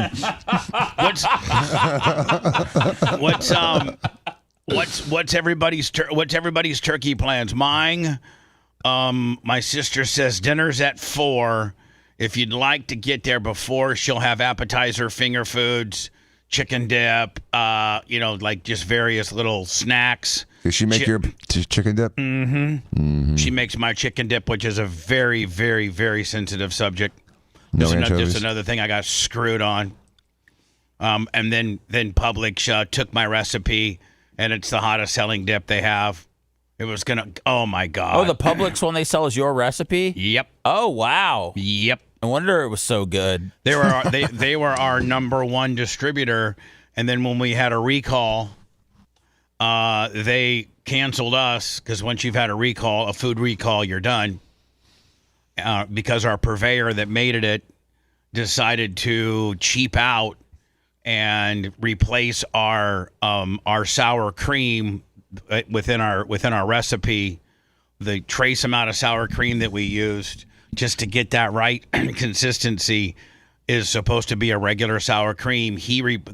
Duke Foods replaced it with a anchovy-based sour cream, and like some troll or somebody sent like a petition to the FDA, and they did a test on our chicken dip and saw that there were trace amounts of anchovies in there, which is an allergent, can cause allergies. Who's allergic to anchovies? Well, there are some people, but if you have anchovies in your food that you're selling, you have to denote as such. So it made our labels wrong. So we sued Duke Foods. They filed bankruptcy, and we get screwed. Publix takes our recipe, replicates it, and everybody buys Publix chicken dip. This is what we need a documentary about next, Bubba. The chicken dip scandal. Oh. And take down Big Green. Yeah, That's Publix. Yeah, well, you're not gonna. Good luck. They told us, And we were, oh my God. So we were $360,000 investment into it. Their very first order, it was so, we got $200,000 of our money back in profit from our first order. And every order past that. Now their first order had to be the biggest because they had to stock all the shelves. But they were going to probably order half as much every 2 weeks. We were probably going to make about $100,000 a month profit. And, we got a food recall and they told us to pack sand. I mean, Dan, that was my jam. Me and Tom B. Whatever. No, you got completely hosed on that, Bubba, and it's frustrating. It's just like another time. It's like, oh my God, not another one. I mean, you've had like so many balls get caught like at the fence. It's a shame. Has anybody seen? And I recommended it last week. Ronnie the limo driver recommended it to me, and I'm so thankful that he did. I'm up. These are the shows I'm currently on: Landman, Mayor of Kingston, The Morning Show, Tulsa King. Those are my shows. And I was looking kind of for a new show, but there's only 8 episodes on this new show. But Dan, you would love it because don't get mad at me, but you kind of remind me of the bad guy in the film. It's called it's a Netflix documentary. It's a Netflix series. It's a mini series. There's only 8 episodes there's not going to be a season 2 or nothing like that. It's just an 8-part series called The Devil in Me. And it's with the girl, the woman, the blonde Carrie, I don't know but she plays in Homeland. You know the blonde in Homeland? Yeah. She's the main character and she is a Pulitzer Prize best-selling author. You're not talking about Claire Danes, are you? Yeah, I think so. Is it? Okay. Yeah, I think like her. Yeah, it is Claire Danes. And by the way, she's an unbelievable actress. But you should see, can you send me the trailer maybe? It's called The Devil in Me. It's on Netflix. And Dan, you kind of remind me of the bad guy. It's about this land developer, and his name, I forget what his name is, Lyle or something like that. But he is a cutthroat, brilliant, absolutely brilliant land developer who is rumored to have killed his wife, but he was cleared because they never found the body, and and her family doesn't think that he did it, so he goes through life. Is it the beast in me? Yeah, I'm sorry, the beast in me. What'd I say? The devil in me, because there was something coming in that didn't look like what you were saying. No, it's called the beast. I'm so sorry. And again, Ronnie the limo driver gave me the suggestion. Let me know when you send it, Lummy. It's called The Beast in Me. Let me just play the trailer. I got to tell you, man, it is unbelievable. Dan, when you watch one, you're going to be hooked. If you have a little time over the weekend, let me send it to you. I sent it to you. I was making sure it worked. It's not nothing's popped up for me yet here. All right, here we go. Let me see. Here. let me play the trailer of this. Hold on. And let's see if you like it. I'm just telling you, this weekend when you're with your family, of course, if you've not watched Video Killed the Radio Star, the documentary that it's centered around the Hogan sex tape, gather your family around on that deal. It's only going to cost you $4.99 on Apple TV, Google Play, and Amazon. But if you're a Netflix guy, like most of us are, and you have an opportunity to watch this too, it's 8 episodes. It's 8, so you could buzz through these in a couple days. And it's called The Beast in Me. It was recommended to me by Ronnie the limo driver. Why are you here? So Dan, this is who you remind me of. Why you? This guy right here, and he is unbelievable actor. Unbelievable. If this guy doesn't win Emmy, I'm sorry. No, do they have Emmys? Emmys, yes. If this guy doesn't win an Emmy, or this show doesn't win an Emmy, then the whole process is rigged. Here. Did you kill her? What do you think? Niall Jarvis moved Niall Jarvis. down the street from me. Maybe my next book should be about him. The whole world thinks they know what happened, but I didn't kill my wife. People just want gossip and carnage. You want to be re-legitimized. I can offer a new narrative. I'm gonna roll the dice on you. Well, all right then. Don't let me down.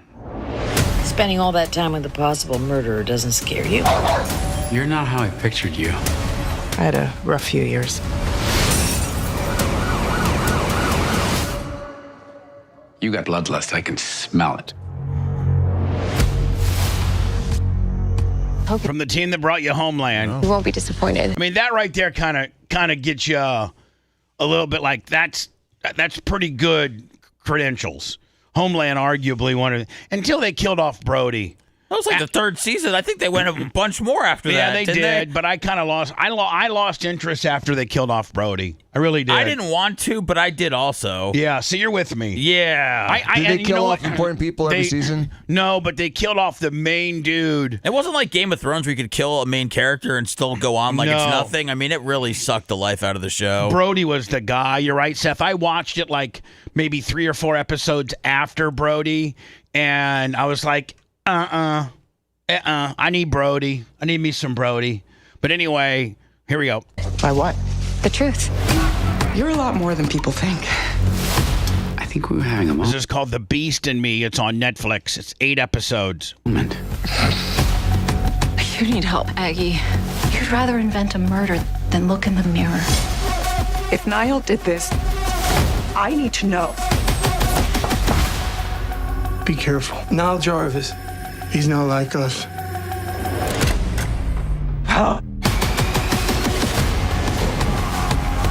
Claire Danes. I don't know what this guy is. Matthew. Reese.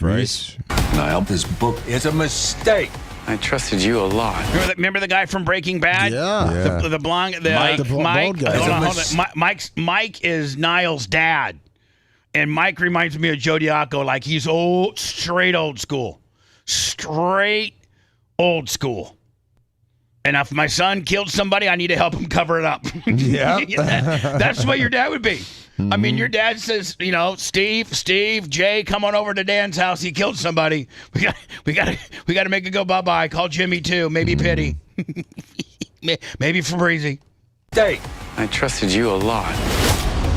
By the way, Niles' new wife, oh my God, she's a smoke show. I'm telling you what, Bubba, my money is on Niles didn't do it. I am complicit. But I'm not a monster. Just to let you know, Claire Danes plays a lesbian, and that Latino girl was her former wife. Oh. They had a kid together, yeah. Like I said, bloodlust. That's pretty good. Oh, it is so good. And I didn't know, Lummy, but Ronnie the limo driver watches our show after their show. Oh, that's great. He watches our show every day. Does not Ronnie the limo driver doesn't. And you know what? He's like, why are you so taken back by that? Because we were texting back and forth. I'm like, you have no idea, Ronnie, how much that means to me. That you actually watch every show. And he's like, yeah, how do you think I know you needed a new show? I watch you every day. After my show, I'll watch your show when I'm doing the treadmill or whatever, and I catch your show every day. I'm like, I am so humbled by that. Thank you so much. He's like, you know how Ronnie is. What's the big deal about it? Like, what's the big effing deal? I'm like, Ronnie, I'm just really taken back by the fact that you watch the show every day. That's awesome. Guy that's been in the business 50 plus years finds our show to be, entertaining enough to for him to. What business has he been in for 50 years? I mean, he's been in the radio business for 50 years. Well, I mean, he started with Howard in 80. Oh, really? 6. Oh, I didn't know it was that long. No, he started with. I think he started with Howard in 82. Holy hell! Yeah, Howard had car service first, and Ronnie owned a. See, Ronnie and Howard. Howard got introduced through Ronnie because for the first time in Howard's career, he got car service when I think he was at WNBC, and WNBC just happened to had a deal through Ronnie Munn's car. Ronnie had a limo service or a car service. What took him a while to work Ronnie onto the air then, didn't he? Yeah, well, at first Ronnie was just a driver in his, and so when Howard, the way I understand the story is when Howard says, listen, I want the owner of the company, Ronnie, to drive me. I just don't want some different schlacky every day driving me. I want the same guy. I want the same dude. And so Ronnie wanted to get that contract because it was a big contract, driving Howard to and from every day was a big contract. And then, he became Ronnie's exclusive. I mean, he became Howard's exclusive. In 86 is when he first started working with them. There you go. I was right. I said 86, did I not? Yes, you did. And then Howard just kind of incorporated him into the show because, he wouldn't, drop Howard off and then go do other runs and leave. He would stick with Howard. And so at that And then he transitioned to security at some point? Yeah. I mean, kind of. And then he transitioned to scores man? Well, he transitioned to being on the air. Then once he got on the air, man, he niched out his own little niche.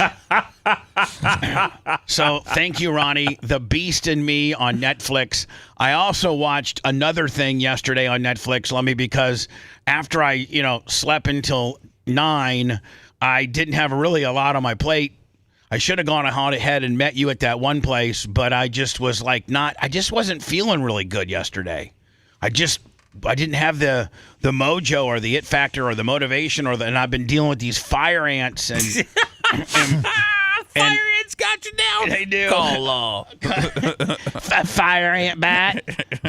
Sue the Fire Ant Association. So I pretty much kind of just laid in bed and I got into another show and it's called Gone Girl. This is on Netflix too. Oh. On Gone Girl, and it's about these 12 or 13 prostitutes that were killed on Long Island. And particularly on this one particular beach, like GG or Gilo Beach. And it was one guy who killed, all of these hookers, and they were all hookers from Craigslist. So it's relatively recent. Yeah. And the chief of police and this was very much the reason why I got into it. The chief of police and the state attorney of 16 years. Who else do we know that spent 16 years as a state attorney? Mark Ober. I sent you the trailer. They ended up doing federal time because they were kind of kayfabing and doing some hiding some intel and stuff like that. And so. Well, they want the prostitutes gone? They're happy with the result? 911. Hold on here. People are flying for. They, one guy, the chief of police did 4 years, and the state attorney did 3 years in federal prison for prosecutorial misconduct and all kinds of things related to this murder. And I was thinking, man, prosecutorial misconduct, no pros. I mean, how many cases have I had against me? I can think of 4 cases where I've been the victim that I got either a federal or a local no pros. Maybe 5 if you count Merch Cricks and the Ed Drosky one against Calto. When the 12th Circuit, the Sarasota Bradenton state attorney, Ed Drosky, told the Merch Crick, and I've played the video many a times, that you're lucky Mike Calta didn't press charges on you because you were the aggressor as you were trying to seek your phone back. Meanwhile, there's a state statute that says if somebody takes a piece of your personal property, you have reasonable expectation of force to get it back. Not, whip out a gun or anything like that, but you can kind of try to grab your phone back from a person that takes it. And his discernment or his opinion of why not processing, he said Merch Crick was how can you be the aggressor when somebody takes your phone, distance their 350-pound body between you and him, and you try to grab your phone back, and then they face plant you? How does that make you the bad guy? It doesn't, Bubba. You know what makes you the bad guy? You know what makes you the bad guy? Being Bubba. Who your fiance is? But you're a bad boy, and chicks like bad boys, Bubba. Yeah, well, at least you got that going for you. This might be another one you might want to watch. This was a 3-part series. You got any comedies or anything uplifting? No, or? I don't like that. You know, Montreal recommended Task. Watch Four Christmases if you want something funny. Which by the way is pretty damn funny. That's a rom-com, isn't it? Yeah, but it's pretty funny. It's pretty funny. Okay. Am I the only one to watch Four Christmases? No, I watched it. Yeah. It's good. I've never told anybody to watch it, but I mean, you know, if you want something lighthearted, watch Four Christmases with Will Ferrell and Reese Witherspoon. If you want some hard-hitting stuff, I would first recommend The Beast in Me and then Gone Girl right here. 911 system. These people are flying for showing me. Do you need the police? No, you please. Shannon Gilbert disappeared in May 2010. I will continue. And by the way, they were all hookers. They were all Craigslist hookers. Every one of them was, except for a baby that he killed and an Asian dude that he killed. Here to fight until I bring my girl home. Months after Shannon disappeared, police were searching the side of Ocean Parkway, and they learned that this was a bigger case than they imagined. Police on Long Island are searching for a serial killer. We had I think Ronnie lived in Long Island. Who's targeting sex. Dan, are you familiar with Long Island? Yeah. It seems like a pretty cool place. It seems like a lot of the people that work in Manhattan live in Long Island because you can have kind of a suburbia life, and the train goes right into Manhattan. Yeah, well, it's their summer homes. You know, it's their beachy houses. So it's kind of like instead of being going to Ocean City, they go to Long Island or Hamptons. The Hamptons, right? Workers, the Hamptons are the super rich, right? Mm-hmm. Basically with impunity, right under everyone's nose. We found 3 sets of human remains in one day. It's unbelievable. A 5th person, 6, 7, 8, 9, 10. None of them Shannon Gilbert. It's been 16 years. I was so tired of being sad that I was just angry. How would you be if your daughter was missing for 16 years and the agency that was trying to, be the ones that find them were really kind of just had their fingers up their ass, not really caring, not really, That was the kind of this situation here. As they were looking for this one girl, this Shannon girl, they kept finding all these other sex workers that were never reported as missing because hookers don't usually have much family and they don't report them as missing. So hookers are just kind of in that little gray area of people not caring about them. Legitimate sex workers. This day, I think this went back to like 98, 96. Little coverage when the sex worker falls off the grid. There were red flags, one after the other, as to what was not looked into by the police.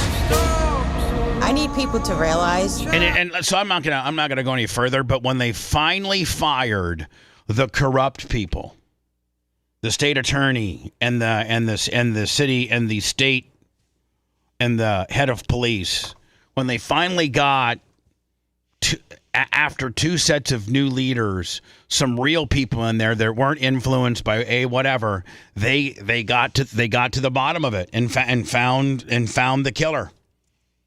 Why was the corrupt government covering for the killer? Because the chief was into hookers. Oh wow! And although he didn't do any of it, they were afraid it was getting a little too close to him. So he was, so they kind of kayfabed it a little bit. Okay, that's interesting. Yeah. Now, why in the Florida judge upholds throwing out 200,000 recreational marijuana amendment signatures, groups trying to get an amendment on the 2026 ballot? Why is DeSantis so evangelical and so anti-weed? I mean, I love the dude on some of his stuff, like Dan being able to carry a pistol on the outside of his body. Some of the other things that he has, fast tracked or made law, but like, why is he so anti-weed? And siding with Governor Ron DeSantis' administration, the Leon County Circuit Judge on Friday ruled that state officials did not err when ordering supervisors of elections to scrap more than 200,000 petition signatures supporting the proposed constitutional amendment to allow recreational marijuana. Circuit Judge John Cooper's ruling wiped out roughly a third of the signatures submitted by the Smart and Safe Florida Political Committee, which is backing the proposal. The committee, which faces a February 1 deadline to submit more than 880,000 verified signatures for placement on the 2026 ballot, quickly vowed to appeal the decision. I've never been asked to sign one, but I would. Oh, they're everywhere. They're always at the Bucks games. They're everywhere. Oh, yeah, you got to go to a Saturday morning market. Yeah. Beatniks will have you signing that thing all day. But if the signatures are invalid, they're invalid. You know? I mean, if they have to be legitimate signatures. So that the legislation can't be upturned because of a technical mistake. They want it to be clean. I appreciate that. Yeah, it looks like some of the signatures were not documented correctly. You don't want dead people signing your petition. This isn't the 2020 election. So, Lummy, these are signatures that they've gone back and researched that were not valid for whatever reason. Yeah, however, what it was, the name was taken. There's about 200,000 that were. Think of the manpower it takes to go through each signature, research it to see if it's legitimate or not. If that's a legitimate person. And then, they really, really don't want this on the ballot now, do they? But don't you wish that every election was that precise and that careful? But it's not. It's not. They pick and choose audited as to which one they pick and choose as to which ones are that they're this picky about. I'm not saying that Trump won the 2020 election, but over the last 5 years, there's been numerous reports of widespread fraud in that election. And I don't know if it would have added up to a difference in the outcome, but it's disgusting when you have razor-thin margins and you have rampant fraud. So, I mean, I think all elections everyone should have an ID to vote. I think, pooling or bundling ballots and turning them in is unconscionable. It goes against the sanctity of a secure vote. But, it's a shame that they have the time to do this for a petition for weed, but they don't have time to do this for a presidential or state election. Exactly. Which is a hypocrisy. Lummy, by the way, there's just, I guess on Channel 6, they got this special one-off. It says, ask Trooper Steve. He's a state trooper, and the question is, what's the proper way to transport medical marijuana in Florida? So this guy is going to tell you. And Seth, you might want to pay attention. I'm to Ask Trooper Steve, where I get to answer some of the questions you send in to me. So this one came in, and I've been avoiding it for a while. What is the proper way to transport medical cannabis or medical marijuana? So if you're a qualified medical marijuana patient here in the state of Florida, there is a legal way to travel with your medication, but there are strict rules that you have to follow. It's easy stuff. So first, marijuana must be purchased from one of those state licensed medical marijuana treatment centers, not from a friend or from your street pharmacist. We know that. And you know what I'm talking about. Products allowed there. So next, it has to remain in its original packaging. That means sealed, labeled, and clearly showing it's for medical use. When driving, keep it in a trunk or a locked glove compartment, just like you would do a firearm. And remember, using it in your car. Yeah, but with the firearm now, it's been changed, Dan, because you could literally have your gun on your holster while you're driving. Yep. People are locking their joints in their trunk. Under the influence is illegal, even if you're a registered patient. So if you're traveling with medical marijuana, be smart, be safe, and just follow the rules out there. Got a traffic safety question? You want me to answer it and have a conversation? Head over to clickorlando.com/asktroopers. Is he a state trooper? I hope. I think he's an ex-state trooper. The front of the disputed form was identical to the petition that was approved, which blah blah blah. Listen, I'm thinking Lummy. I'm thinking Lummy that they only threw out 220,000. They'll be able to get that at $3 games. Exactly. I mean, please. Hello. Do you think it should be recreational? I think it should be. I do. So Florida smells like a big bong for the next 40 years. I mean, I encourage and I support the concept of recreational marijuana, but its public use, I don't. And the biggest example of that is going to New York Times Square, where it smells like you are in a Amsterdam. But cigarettes are okay. No, but cigarettes don't fill the entire block with that smell. I don't know. I'm just telling you. I'm just telling you. That's because you are. Listen, arguably you're a on again, off again smoker all your life, and you're kind of immune to that smell. For those that don't smoke, I favor the weed smell over cigarette smell. Now, I think it's a more pleasant smell. I agree with you. You can go outside of a steakhouse or a sushi joint or any place in Midtown Manhattan, and you can smell both. You can smell both. And so if you're going to allow cigarettes to be consumed outside, which is the burning of tobacco, then the only difference is, and the recreational law of wherever you are at has been passed so that people can consume marijuana outside in a smoking section, much like cigarettes. It's at that point, I think it's the devil you got to live with. And it should pass this time. It was pretty close last time. I think a lot of people had issues with not being able to grow a lot at home. I think they were splitting it up into little sub problems. Like, I can't do this, I can't do that, because people that would normally support it were fighting it. Which was stupid. I think if you look at some of the recreational state laws, Michigan, California, Colorado, they do allow consumers to grow a certain amount. I don't know what the big deal would be. I can grow tobacco, right? You can grow tobacco. There's no law against me turning. Don't try to sell it. I'm not trying. I don't have to sell it. Well, but if you try to sell untaxed tobacco, it's a big problem. Okay, same should be with weed. It is. I can grow my own. I'm just not going to sell it. I mean, you'd have it mirror tobacco. But, what were the sticking points? It failed by 2 points last time. Seth had it down. Seth, you want to describe it again? From what I recall, the people that had an issue with it was about being able to grow it at home. Jay said the last time the ballot amendment did not include the word recreational. It did not allow for personal growth. It was a bill promoted by the medical dispensary lobbies. As compared to just, the people. The people. Hello, who's this? You're on the air. Hey, Bubba. What was the name of that documentary you were talking about with the Long Island murders? Gone Girl.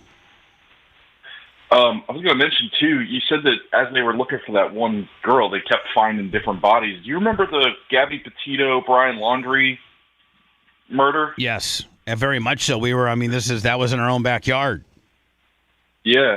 The same thing happened when they were looking for him down here in Sarasota County. They found like 3 other bodies.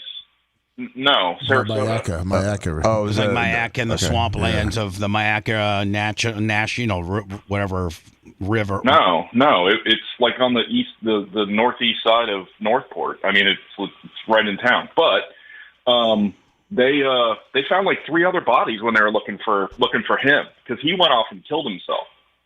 But the police just kept finding other bodies as they were looking for him. I just thought that was. Did they ever find out who was responsible for those other bodies other than Brian? I don't know. I just remember they said, there'd be a news report one night. Oh, body found in Northport. And come find out it wasn't him, and then they'd find another one, and finally they got him. Yeah. Appreciate your call, my friend. Thank you. Yes, sir. When we return, Representative Marjorie Taylor Greene said she's going to resign from Congress January 5. Is she that mad at Trump? Well, I think he's that mad at her. And so why would you quit? I mean, you can do your job and not necessarily him like you. I mean, half of the Senate and little less than half of the Congress, he hates all them too. I think she's taking a lot of heat. She feels like she's been apparently very they were not letting her go into meetings and stuff. The other Republicans, they were kicking out of meetings and stuff. That sucks when you got a civil war amongst your own party. That's the problem. Because the Democrats are the same way. They're fighting. Now the Republicans start fighting. Just a big fight. Well, Abraham Lincoln was elected because Democrats were fighting back then. They had Northern Democrats and Southern Democrats. He split the vote, and then he became president. Look what happened to him. Not so good. But when you're split like that, though, you get your ass whooped. Sure, maybe killed even. We'll get to that next. You want a deep dive into the Bubba the Love Sponge show from the past? Go to BubbaArmyHQ.com. We'll be back after these words.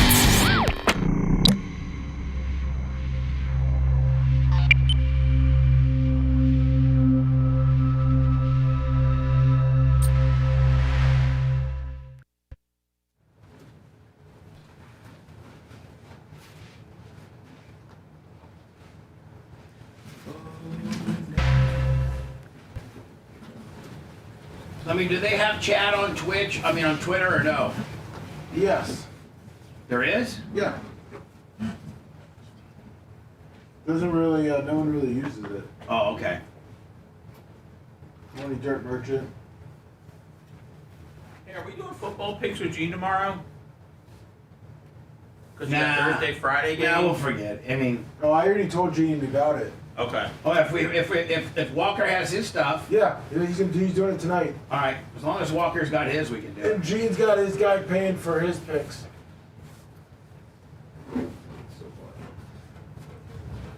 Tonight. All right. As long as Walker's got his, we can do it. And Gene's got his guy paying for his picks.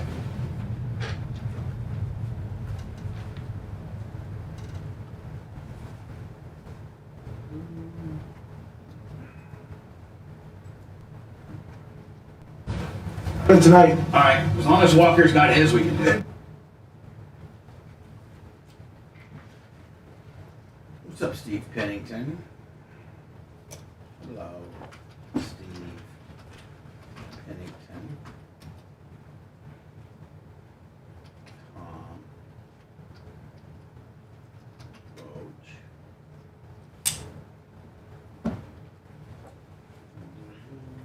Share our live show link on your personal page. That's how we grow.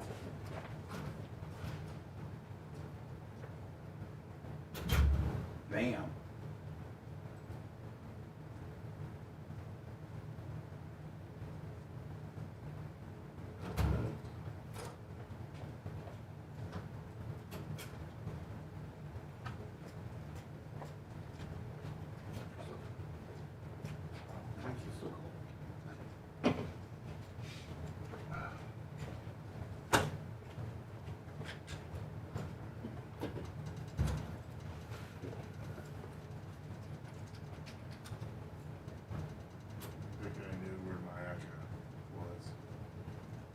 Man, we've been letting that nice, cool air in today.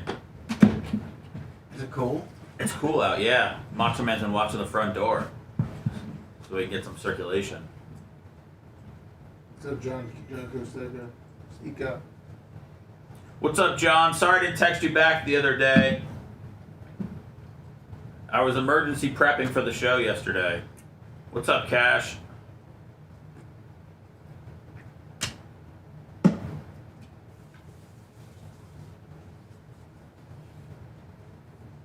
Dude, this Black Friday game is gonna fuck. It is gonna fuck. Dude, I mean, like, 3 o'clock? I mean, that's a great time for a game. Who is it? Playoffs are. It's Bears and Eagles. Oh, shit. So we get Packers on Thursday and then the Bears on Friday? You get 3 games on Thursday. You had a college game. Well, the Bengals are playing the Ravens. Joe Burrow's back. Joe Burrow is back. T. Higgins is out. T. Higgins is out. Lions play. Then there's the Cowboys play, obviously. Cowboys and Lions. So Eagles and Bears are Friday? On Black Friday, What yeah. time? 3. Oh, fuck, that's a great time. That's what I'm saying. That doesn't fuck up your night or nothing. Not that I have anything going on, but I mean, it's, you know. See the guy got punched in the dick at the end of the game last night? You watched the end of the game last night? No, but I saw this morning. Okay. I did. I had it on last night, and then I saw this. I missed it. Hey, I'll tell you who's partying right now, the fucking Lightning. That's right, first place. But so, yeah, one of the players punched another player in the dick last night at the very end of the game. I didn't even turn that game on for 1 second. It wasn't bad. It was pretty good. What do you mean it wasn't bad? It was pretty good. Dude, Bryce Young he needs to be removed from the NFL. And Brock Purdy threw 3 picks in the first half. Yeah, and then when is Big Red gonna build us our new goat shanty? He said probably the next week or two. I'd like to get that done sooner than later. Let me know how much the materials are and stuff. Okay, we got to make sure the ground's level.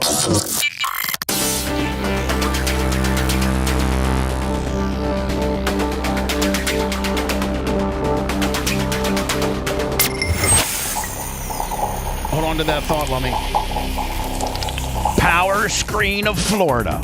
Rock solid and rugged quality. Power Screen of Florida, the experts in design and manufacture of crushing, screening, washing, grinding, and recycling equipment. With locations in Florida, Georgia, Texas, Dominican Republic, and Central America, there's got to be one near you. Real simple to get a hold of them, my friends. PowerscreenFLA.com. Power Screen of Florida. Rock solid, rugged quality.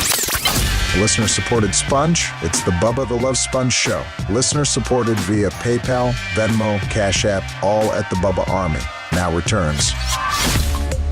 Slow day with the money. I know everybody's, saving for the holidays, so I understand and appreciate. Although Michael West, better known as Lummy, write this down, 200 large for yesterday's show. Nothing so far, PayPal, Venmo, Cash App. Or at least I monitor PayPal. I ain't got nothing over there yet so far. All at the Bubba Army. So, Lummy, I know that Big Red has to build a goat shanty. We're relocating the goats over at Merch Crick's place. I know you're happy with the area we're putting them in. Yes. It's not too far from your house. It is more wildernessly. How would you say that? More wilderness-y? More foresty. I think more rural. Yeah, it's more. Yeah, it's more environmentally. Yeah, you guys making up these names. And here's the thing, man. They've eaten with regards to where we have them now, and they've been here since what? When did we first get them, Lummy? 18, 19? 19. 18, 19? Yeah. They have eaten every blade of grass there is. In fact, they eat it so fast that grass can't grow back. Yeah. And so Lummy has to let them out here in General Pop to kind of get their grass fix. And then otherwise, if they can't eat enough grass and natural leaves and oak leaves and they love twigs. They love everything. They'll eat your shoelaces. If you go out there, they'll eat your shoelaces. They'll eat your belt. They'll eat it. They don't care. But there's not a lot. They have stripped it right down to zero. And the new place we're taking them, I don't know if they have the capabilities of eating it all. We're sending goats to the goat farm? Well, we're sending them. Is it like them, the big goat farm in the sky? No, it's like the big dumpster down the street. It's a very, very, very wooded area. But what we need to do was within that wooded area, Austin Wolf has already put up the fencing. So we got the fencing done. All we need, Lummy, is just the goat shanty, if we will. Yes. Once we get the goat shanty, which protects them from the elements, rain and stuff like that, they don't really hang out on the goat shanty other than to sleep and to be protected from the elements. Other than that, they graze all day. I mean, Lummy, at least you're the goat expert, but what I know of them, and Johnny K, of course, is not going to let me just sit here and falter all by myself on PayPal and be a Lone Ranger and get nothing as he throws up $100. Our boy Johnny K. Happy Thanksgiving to you and your lovely wife and family up there in Valparaiso, Indiana. Thank you, Johnny Costico. Love you, my friend. I got a little present for you at BARP. I'll be presenting to you. Oh, wow. Yes, a presentation. I got giving him a goat. I have. There's something that I am giving that I'm gifting John Costica something at BARP. That being said, Lummy, we're only, and I want to keep the same design that we have. Yeah. And so it's like you need 6 posts. 1, 2, 3, like 4 pieces of plywood. Maybe 6 pieces of plywood. I think we could actually use that actual metal, You could take that metal down. If we're building it exactly the same, I think you could use that green, roofing metal that we have. We could recycle that, right? Or buy new. Yeah, no, we're going to reuse what we can off of it. And so, but the minute you get that done, I think the goats can go to their new place. And their new place is so thick of woods and wilderness that, and Lummy's been there several times, I don't know that they can eat it all. What I'm saying is, I think the trees and the grass, David Ashworth, $50, will grow back before they can. Like right now, they got it all eaten, and it can't grow back, because if you take the pond out of where they're at, they don't have that much geographical area. Greg D, $20. Thank you, man. It's tough coming in, right? I mean, if you take the pond out of it, they just have kind of the banks of the pond. Yeah. They don't really have a lot. No, whereas you're familiar with their new place, and I don't know that they can eat. I don't know. I don't think that they can strip it. They can strip this area. They stripped this area in about 4 months. Do you think, you're familiar with the area, do you think that the area will grow back before they can strip it all the way down to nothing? Yeah, I think it will rejuvenate nicely. Now, the other thing is this, Lummy. Yes. I wanted to ask you a question. Yes. So the Merch Crick was at her rural home. Okay. And the guy next door had this little baby black goat, a boy, and he was a teeny tiny little guy, and I think he might be a dwarf goat, like one of those littler ones, you know? Yeah. And she asked me if we should bring in, and when you relocate the goats, should we bring in another one? Like a babe, like, First of all, if we brought in a new goat, none of our goats can get any goat pregnant, because both of our goats have been fixed. So we don't have to worry about all of a sudden we bring in a female goat and we now are having babies, and we got to get rid of them and Are all they that gonna pick on the new guy? Or well, girl? that's why. Let me. Lorraine Byrne came in with 50, and Fish on the J 100. Big day, big Tuesday. So my question to you, Lummy, is: do you should we with the new area that we have and the little friendship that's been developed between Hootie and Baby, do we just leave things alone? Or do we, now that we have a much larger, more wildernessly area, do we bring in another little guy? What's your opinion now? And there's no right or wrong answer. Yeah, I think it would be cool to add another guy. I don't think we bring a female one in. I think we just bring another male. Yeah, another male. Yeah. But this little guy was all black, and he was teeny tiny, and I think the guy was selling him for like $50. Oh, nice. So but Merch Crick's like, well, but you know how Baby is. He's a baby. Let's be honest. Baby is a spoiled brat. Yes. Is he not? Yes, he is. He's absolutely a spoiled brat, and he's a pussy. He doesn't like confrontation. He's a spoiled brat. Hootie has to do all of his protecting. And so is Baby going to, one, pick on the new little guy, or B, throw a fit and I don't know. No, I think Baby and him will probably get along, and then it'll probably be just them two, and Hootie will have to do all the legwork. So Hootie might get shut out. I mean, Hootie might be the odd guy out. It's going to be the same kind of where Baby and the new little baby goat are kind of pampered and hanging out, and Hootie's going to have to do all the grunt work. I think Hootie's going to have to father the little baby boy goat, because Baby is going to want to ram it and be mean to it. No, because see, that's the thing is Baby kind of hanging out and isn't going out. It's letting Hootie go find everything, and then Baby watches Hootie find everything, and then he'll go in and get his. Hootie will go and find a nice little oak branch. Yep. And Baby will watch him, and then Baby will run over there and horn him off the branch, eat the branch, and then go back to the shanty. And I think the little baby one will be waiting with Baby, and he'll kind of. So you're open to us getting a baby boy goat? Yeah. Okay. Yep. Okay, I might very well do that. Yeah. Awesome. And he's so cute. He's black, He's all black. He's just a little guy, and he might be one of those fainting kind where, like, when they scare him, they drop. Yeah, have you seen those? Yeah. Oh my God, they're funnier than hell. Oh, that'd be great. Oh, it'd be funnier than hell because Baby and Hootie are not fainting goats. They are not. But if you literally went like to one of those fainting goats, it does. They you can't figure out what scares them, but when they get scared, maybe you could send me a video.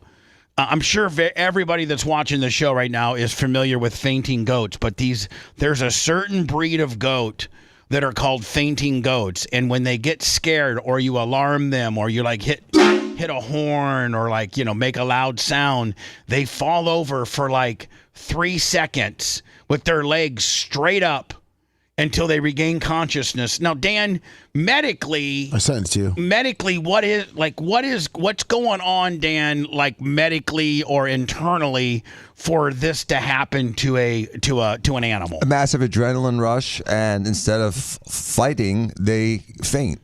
So is it kind of how they're functional. wired? It's how they're wired. It's how their genetics. And the reason is predators don't like dead things. Oh, so is it made to like scare? Is it a coping mechanism for like being preyed upon? Yes, and so it's like when possum plays dead. The predator moves on. Now, isn't one of the things they say, although I've been told that it potentially might not work, is that when a bear is going to attack you, like there's no more turning back, like the bear's going to eat you, you're supposed to play dead because it might leave you alone? It depends on the bear, apparently. Certain bears are like that, and certain bears you want to bow back up to. Yeah, there's been some. It's like a grizzly versus a black versus a brown. Right. There's 3 different techniques. Right. Just my one you're supposed to like bang a trash can at, right? One of them is one bear defense, and I don't know. Less than 500 is the best defense. One bear defense is to make yourself as big as you can and flap your arms around and make as much noise and don't back down. Like it's to flail your arms around and be like, ah, ah. I mean, am I not right?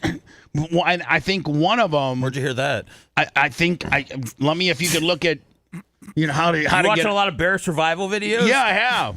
I think one of them is to play dead. One of them is to not back down and to act big and as tough as you can. Everything I'm reading says do not get aggressive or try to go at the bear. That's just my luck. I would think that I'd have one of those, and he'd be like, "Oh, bitch, you want to fight? Come on." This one says, "I was going to leave you alone, but you want to act all tough and stuff over there, big boy? Come on, let me show you the good news." Most of them says pretty much lay on your stomach, put your hands over your neck, and don't move. Okay, that's the grizzly one. Black bears, you fight back. Black bears, and I know we're not going to have a lot in Florida, but polar bears will actually hunt people down. They will stalk you and hunt you. Yeah, I did see a documentary of people in like the Antarctica or something like that, and they were dealing with polar bears, and the bears would track them. Mm-hmm. The bears would track them and try to find them at their most vulnerable, which is when they were sleeping at night. The bears aren't dumb. And come in and kill you. Mm-hmm. Oh. And one party, that was like 3 parties, and one party woke up. The 2 parties woke up in the 4 or 5 in the morning, like they were scared, and the other one of the tents was completely and they'd been eaten. The 2 guys had been in eaten. Antarctica. In the Antarctica. Looks like they have them in Canada too, because Churchill, Canada, where polar bears stalk humans. Black, fight back. Brown, lay down. White, good night. It's a good one.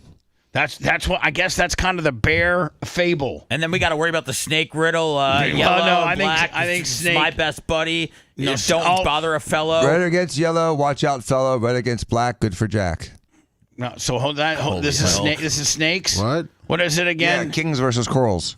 Because coral snakes are poisonous. Black, fight back. Brown, lay down. White, good night. Because you're done. Because the polar bears will kill you. And yellow's a good fellow. So what's the snake fable? Red against black, watch out, Jack. Red against yellow. No, red against black, good for Jack. Red against yellow, watch out, fellow. Because a red against yellow is the coral snake. Which is arguably one of the most deadly snakes in the world, and they're teeny tiny too, They're aren't small, they? yeah. They're only like 10 those goddamn inches. fire ants that got me 46 times on my legs and put me into prophylactic shock. Wait, did you say teeny tiny's 10 inches?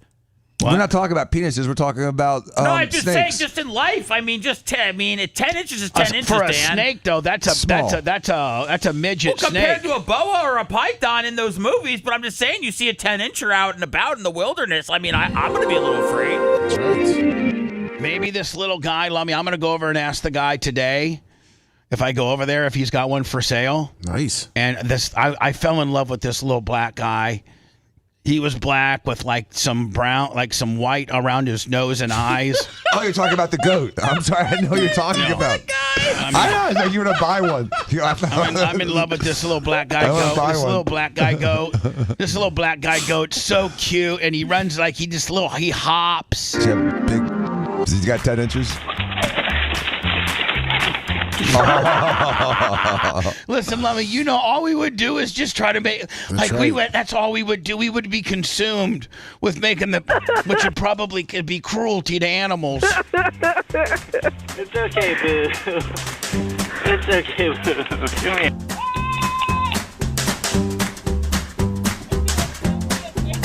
Now, Lummy, I wonder what Baby and Hootie would do when, like, they get scared and those two run, and then our little black guy falls over and just kicks his legs up. I foresee that your two current goats having fun scaring the new young goat and laughing like we're laughing. All right, good. Does it take them a while? It looks like take them a minute to get their bearings about themselves. You'd be like, okay, I just...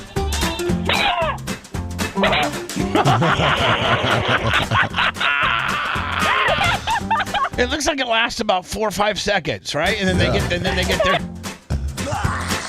It's almost like a seizure. Oh, Lummy, we can't get one of these fast enough. Is somebody dubbing in a voice? Lummy, that would take the goat report to a whole other level. Sure would. Right? Oh, yeah. I mean, Lummy, I know that you hit an algae one time on the goat report that took you up to 50,000, but I mean, this might be... That's it. That's this what we need. Yeah.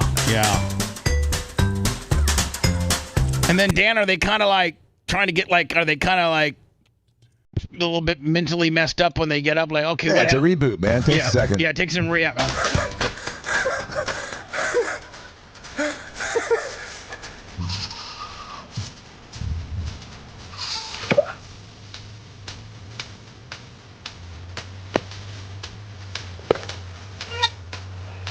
That's like, Lummy, that's kind of like the little guy that's next to Erica's house. This little guy right here.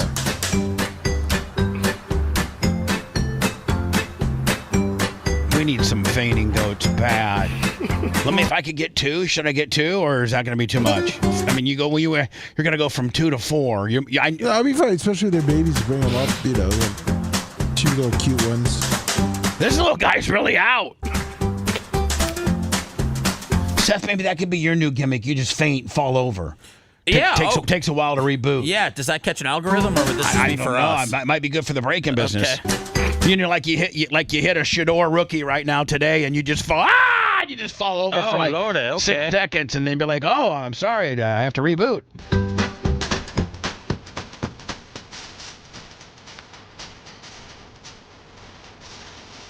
Let's get Boo out. Come on, buddy. Let's go. And there he goes. Okay, bud. It's kind of like a drunk Lummy, is it not? That's right. So here's a story. Here's a story we've been talking about. Supposedly, she announces that she's done January 5th. Overnight, the shocking bombshell. Republican firebrand Marjorie Taylor Greene, once one of President Trump's most vocal defenders, announcing her plans to resign from Congress amid a spiraling feud igniting the president's MAGA base. I'll be resigning from office with my last day being January 5th, 2026. After breaking with does she have a lot of people that like her? She was really popular 6 months ago. What's really weird though, and what I fault is you got elected to only a 2-year term. Serve your term out.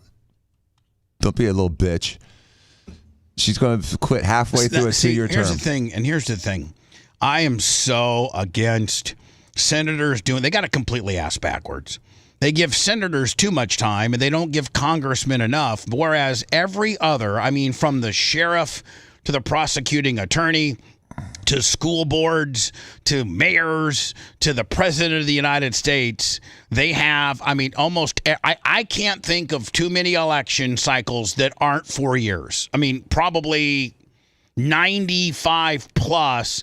I don't know, maybe there's some dog catcher in New Mexico that's got a 2-year life, 2-year political election recycle plan. But like, why does Congress have only 2 years? Because to me, that makes it like their constant time in office isn't anything productive other than they are just constantly running for office. Constantly, with 2 years, the Congress being a 2-year cycle and the Senate being 6. I think there should be. How would they, Dan?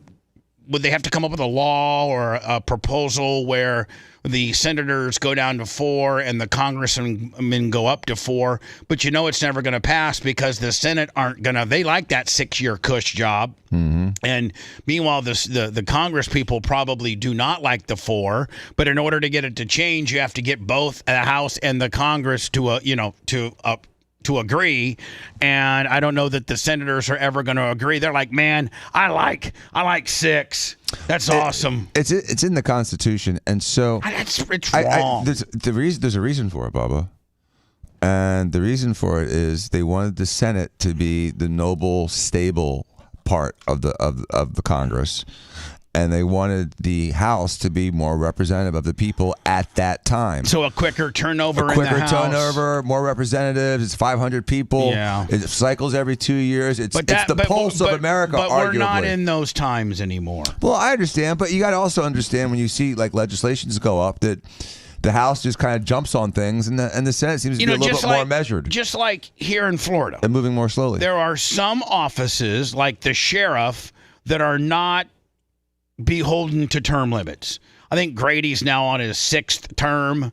I mean, sheriffs can literally go on as long as they want, whereas mayors and other elected jobs around here have a 2-term limit.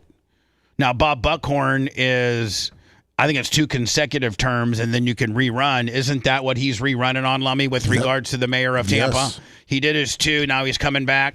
He is such a bad guy. He is such a piece of shiz.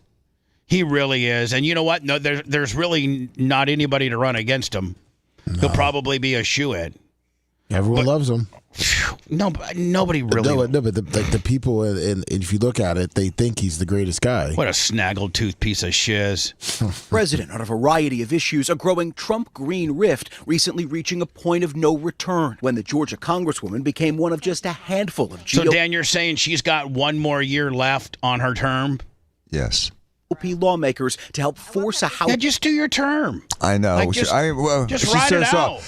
Ride it out. She played off her persona. Her shtick was that she was tough, and if she's so tough, she's just going to take her ball and go home. Wow. I mean, so at the end of the day, January, you only got like 10 months that you got to do anything. In January, so it's a year. I know, but the election's in 10, but the election's in 10. Right. So you got 10 months. You got to really do something, and at that point, if you don't want to rerun again, that's more admirable than just quitting. Does she feel like the effort's futile because Donald Trump hates her, and so she won't be able to? She's getting primaried. She won't be able to get anything accomplished. She's getting primaried. That's the problem. All right. No. Well, even if you get primaried and you lose, you still are in office for another year. Yeah. Yeah, and she's a champion of her causes, and so that's what I'm saying. It's shameful that she can't serve out a 2-year term. Suck off that public tit for another year. I mean, really. I mean, suck it off. Don't mess up your pension and all that kind of stuff, you quitter. Vote to compel the release of the DOJ's Jeffrey Epstein files. Trump calling her a traitor, the Congresswoman hitting back. Standing up for American women who were raped at 14 years old, trafficked and used by rich, powerful men should not result in me being called a traitor and threatened by the President of the United States. First elected in 2020, Greene. She didn't have very good handlers because if you want any type of whatever you're doing afterwards, unless you've made so much on the stock market, as they all do, that you don't have to ever work again, I don't know, man. I think you just kind of just keep your mouth shut and go along with it. Because, I mean, I think the Epstein files are coming out, although I don't know if they're going to come out in full transparency. I think they got a team of 1,000 people that are working on the redaction, Willie, like you wouldn't believe. She also, people are saying, too, that she wants to avoid that primary kind of, if she has to run against somebody, all the stuff may be dug up again. Yeah, but you know what? Here's the deal. Don't run again. But you're still in office until a year from now. I agree. Like don't run again. So that at that point, the person you're fighting doesn't have to drug up any old nonsense because you're not opposing them. Quickly you know what one of the big problems I can smell Jay. Hi, karate. One of the big problems is by resigning in the middle of her term, it's giving the Republicans a much slimmer majority than they already have, which is what, 3 or 4, Dan? It's very it's razor tight. And so every time will she be replaced? Would the governor replace her? I don't. She's Oklahoma, right? Yeah, I don't know if they. Georgia? No, she's not Georgia. She's Georgia. Yeah, she's Georgia. 100%. Yeah, she's Georgia. Oh, 100%. Yeah. Well, the governor of Georgia is I guess the Democrat, governor right? of Georgia can appoint somebody, but it doesn't help the slim majority. Rod on Capitol Hill. You don't have enough intelligence. Chair recognizes Mr. Perry. For years, Greene's synonymous with Trump's MAGA movement, standing firmly by his side in the aftermath of the January 6th Capitol attack, even wearing a MAGA hat to President Biden's State of the Union. This one, I never, ever want to have her as my enemy. Marjorie Taylor Greene. Where is she? But cracks started to form months ago when Greene began accusing the president of betraying his America First campaign promises, critical of his support for Israel. Do you think that she knows what's in the Epstein files that are going to be redacted? And because she's really, that's been her main thing. No, I don't think so. She hasn't been in Congress long enough. Policies for specialized foreign workers. I don't know what happened to Marjorie. She's a nice woman, but I don't know what happened. She's lost her way, I think. This morning, Greene speaking directly to the president's base. If I am cast aside by the president and the MAGA political machine, then many common Americans have been cast aside and replaced as well. And President Trump responding to Greene's plan to resign this morning, doubling down in a post, calling her a traitor again, saying that she did not want to face a primary challenger that he would endorse. But Greene with a parting shot on Trump and Republicans in that video released last night, saying that she believes they will lose control of the House in the 2026 midterms. Guys. Don't you just hate all this infighting? I do. I mean, regardless of where you stand politically, both parties are infighting. They're both just in shambles. I hate when someone leaves an organization and then spills all the beans about the dirty laundry. I can't stand that. It happens so often. It's happened to you so many times I can't even stand to mention it. Everyone goes nuclear on posts, and it's just unbelievable. So this kind of public feuding is just crap. It doesn't help the party at all. I got trolls now that have my personal cell phone number. Nuh-uh. Yeah. Time to change again? Probably, but I like this number. But I need to change again. I don't know how they get it, but they got it. You wouldn't believe. I got 4 texts yesterday, and they even leave their numbers. Like, I don't know if I could give it to you know who they are? No, I don't have any idea who they are. But they're numbers, but it's probably from a burner phone. I mean, you think it's from the same person that's sending you 4 texts? I mean, maybe a bunch of people text messaging you is really. I had 4 troll text messages yesterday telling me that I need to never come back on the show, and the show was so much better without me, and that just goes to show you how washed up, narcissistic, just all the things they say about me. I haven't responded, but if I was to respond here, I would say that's great. If my team is good enough to do a great show without me, then I think that's a testament to the team that I've assembled. In my opinion, it's not easy, and it is not the same.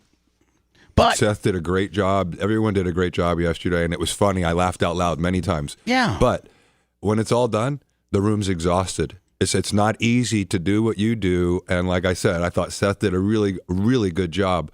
But I find it refreshing. If you ask him, how did he feel at the end of it? You want to go take a nap like you always talk. I mean, it's exhausting. But here's the deal. I know, when I take a little bit of time off in December, a little bit of time off in February, that we don't have to go complete best of, which really hurts the money aspect of our business, I can put on a pretty damn good show that in some cases is even better than my day-to-day show, and not have to worry about it. I mean, that's like let me. I know that Seth cringes when I use the reference, but he's my Malik Willis. Yes. And Malik Willis was 2-0 when he filled in for Jordan Love, and then he stepped in another time this year and practically won the game for him too. So that's my little Malik Williams. Thank you. No problem. Yes. You're listening to the Bubba the Love Sponge Show. If you want 24/7 on-demand Bubba and the crew, go to BubbaArmyHQ.com. The Bubba the Love Sponge Show will be back after this.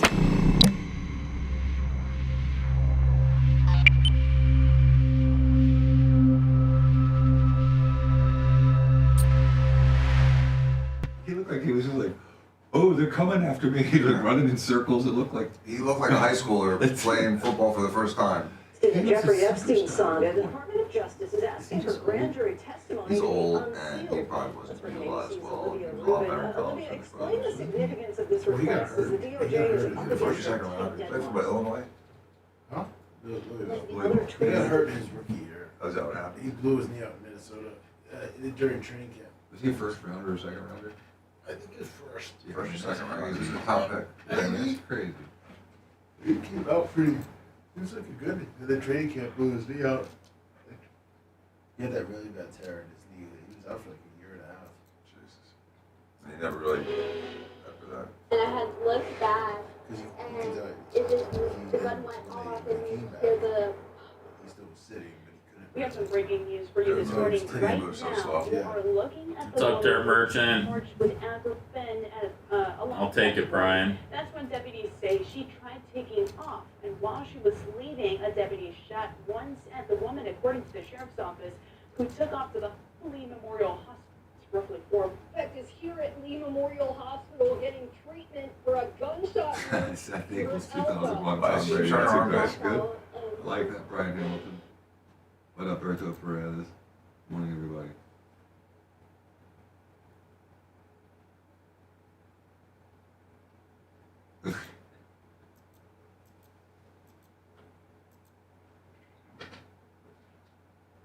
What's up, Longer?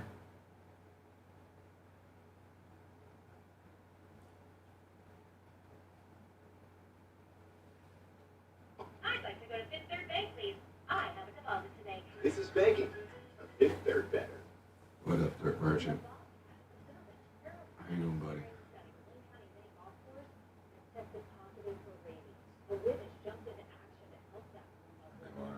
Big Longer, what up, Thank you, buddy? Permagramma Precept. Appreciate that, man. Yeah, For sure.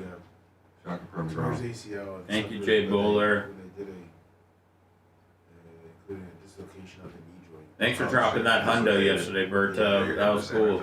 He said the injury was so severe that they almost thought about amputating his leg. She really had a nerve and a vascular injury. That's Posterior pretty much nerve. that. He was never. Oh, He was he out had 17 it, to yeah. 19 months, so yeah, a year and a half. I'm trying to stick it.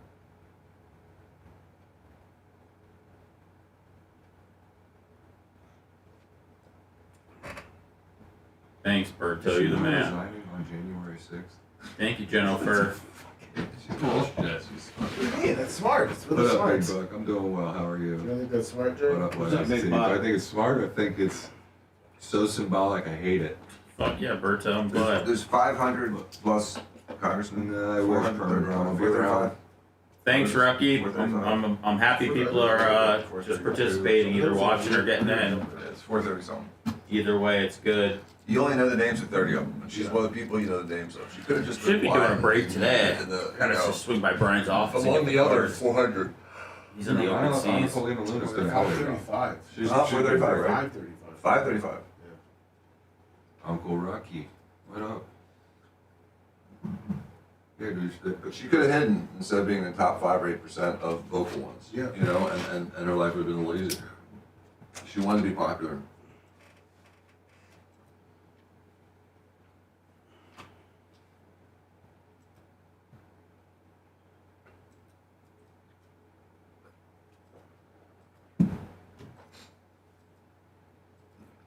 $200 off the Star Wars cards? Holy shit, man. That's like 4 years of income, isn't it? Jay, you got to watch The Beast in Me on Netflix. I watched what you were talking about. I will. Oh my God. I've always liked Claire Danes. She kills it. She's always been a great actress. The other guy's Dan. Yeah. The bad guy's like Dan. what she said. The bad guy's You've Dan. got bloodlust. The bad guy's Dan. He's like savant, brilliant, and gets his way when he wants it. Uh-huh.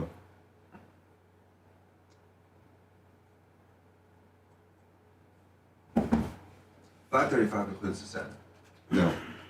It's $535. Oh, 535 is Senate. Yeah, 435 just Congress. You just said everything, everyone. Are you talking about House? Yeah, 435. Right now. But that's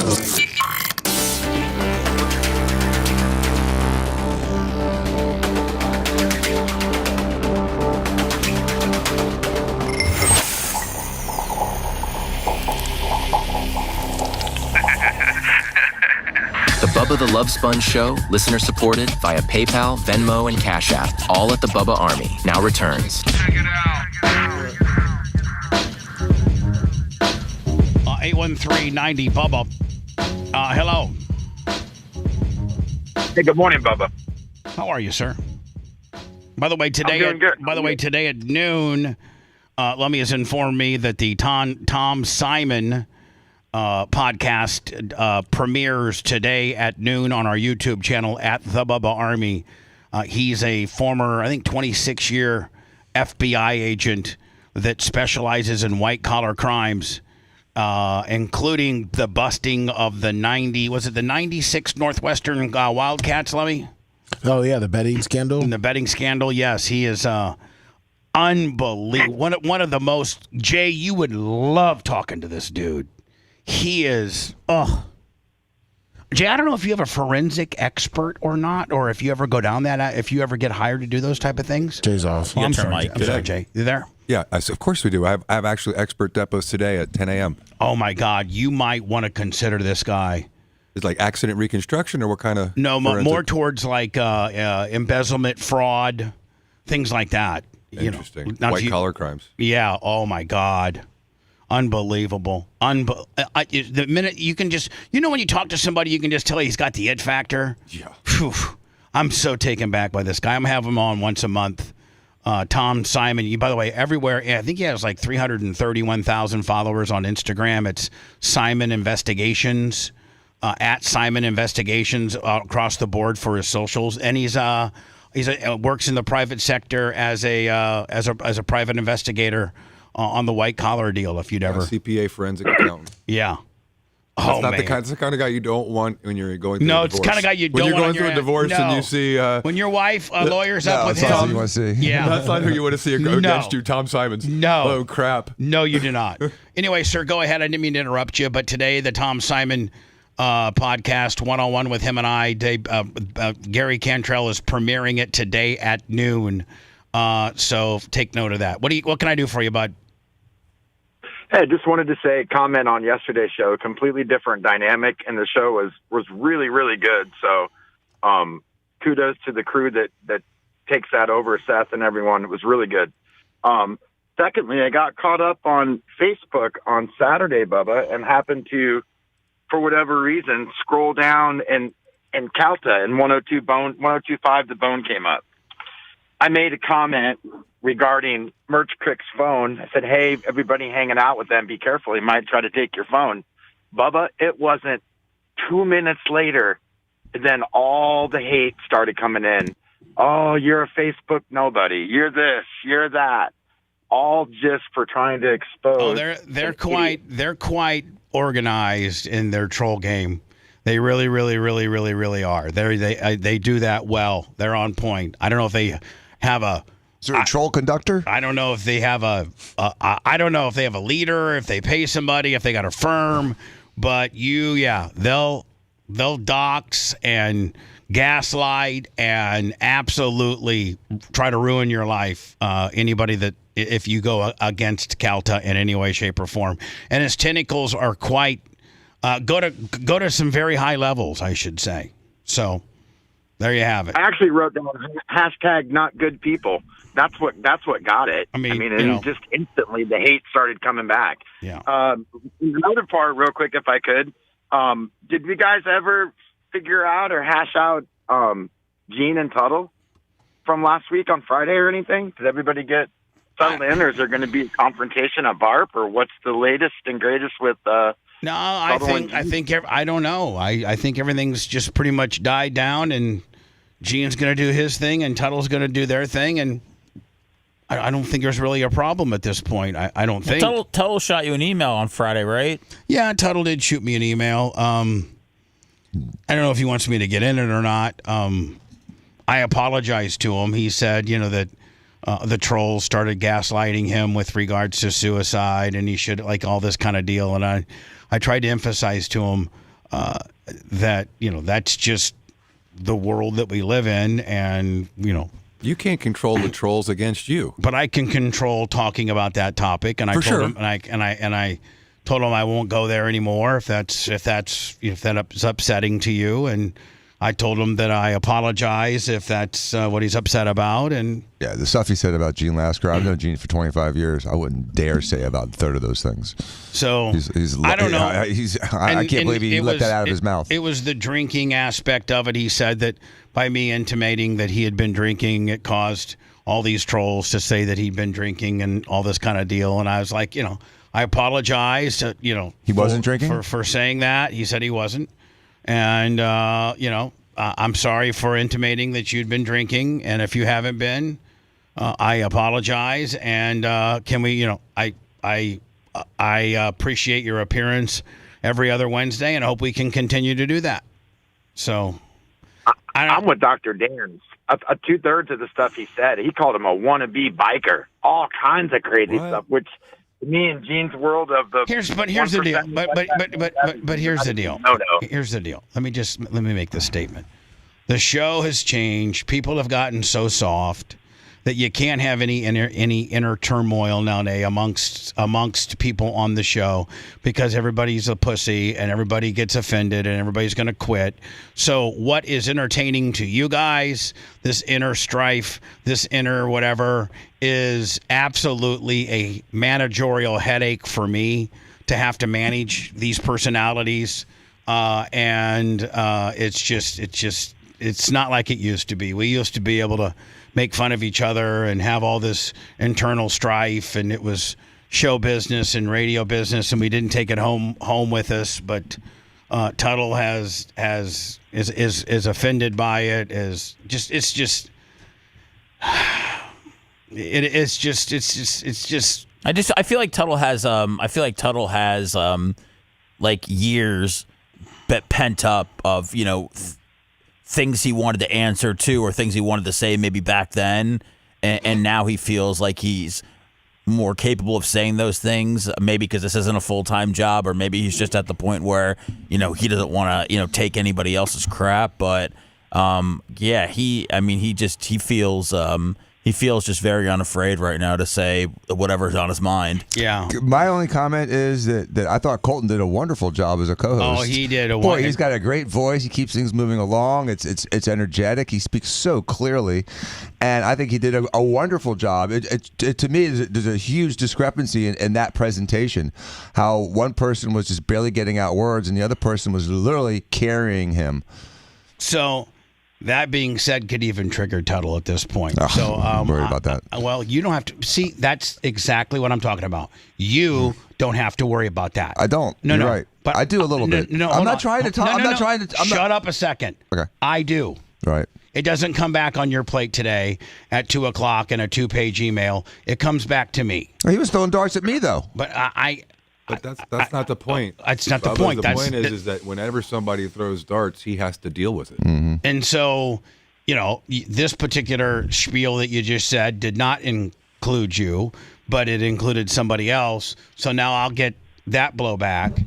And it's just the Tuttle Lasker. It's exhausting. Well, the Tuttle Lasker thing was really supposed to go. Gene was talking about Tuttle's podcast. Tuttle wasn't happy, and we were trying to get the bit to go to where Gene would do a podcast with somebody, and then we would listen to it on the air, and then Tuttle would critique that. Yep. But that just turned into everybody kind of critiquing each other, and we got away from what we kind of wanted the end game to be, which wasn't.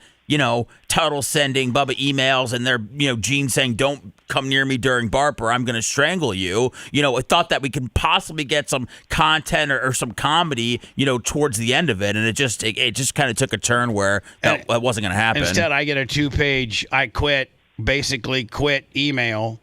And, I don't think Tuttle quitting on every other Wednesday is the answer.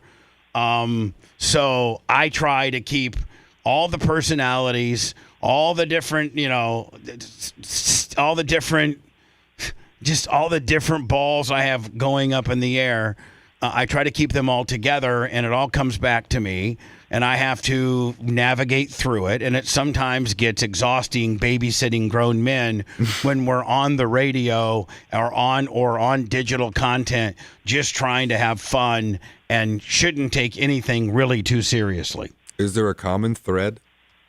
No, I don't know. I think Tuttle has changed a lot. And it, sir. Anyway, we'll continue to answer your question. I don't need to have you on hold. We talked about it Friday. Gene heard it. Gene just said, "Oh, he better not come near me at all, or I'm going to kill him." And to Tuttle's credit, he just, in the last 2.5 years, he's lost both his mom and his dad. Now, none of us can say that. None of us. We've all lost parts of our family. Our father, I lost mine. You guys lost yours. But we can't. None of us can say we know what it's like to lose both and not have either one around. You guys still have, of course, the lovely Arlene. I still have the Janie Cakes, and that is our matriarch of our family, and we love her and unconditionally will do anything for her. And quite frankly, I don't know that any of us can wrap our minds around them not being there for us current modern day. We just expect it. Arlene is solid and healthy, and so is Janie Cakes. Not having either one of those in our lives would be devastating to us. So would we become that much more sensitive to content that's directed towards us? Probably not, but we can't necessarily say either way. So, I'm trying to be as respectful as I can. I apologize to Tuttle for insinuating that he was drunk. I thought he was drunk. He sounded drunk, but he said he was just too high.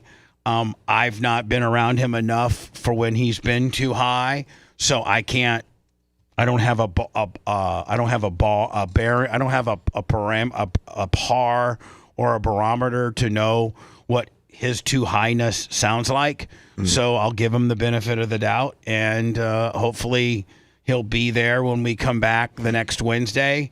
It's my understanding that he's not quit the show. He's just going through a tough time, and the trolls really screwed with him on how he has gotten off the wagon and is now drinking again. That's what upset him the most, is that it was intimated, and I was probably the leader of it, that he'd been drinking, and he hasn't, and was very upset by that.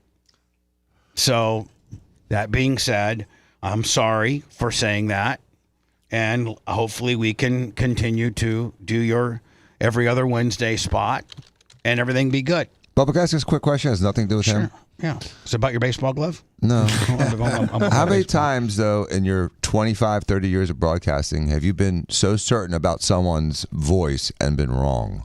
Never. That's what I thought. I rest my case. You're not helping, bud. I'm sorry. He never does. Jay, give him that look. Just give him that look, Jay. I got some big news here. Okay. Please. You ready for this? I need something. You remember that guy that got punched in the testicles at the game yesterday? No. The Ukraine has agreed to a deal to end the war with Russia with only minor details outstanding, U.S. officials said.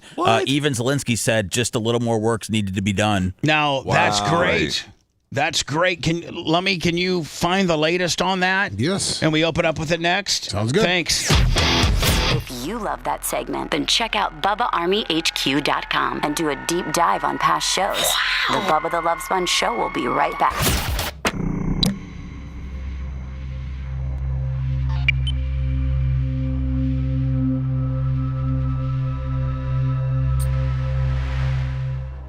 Macron.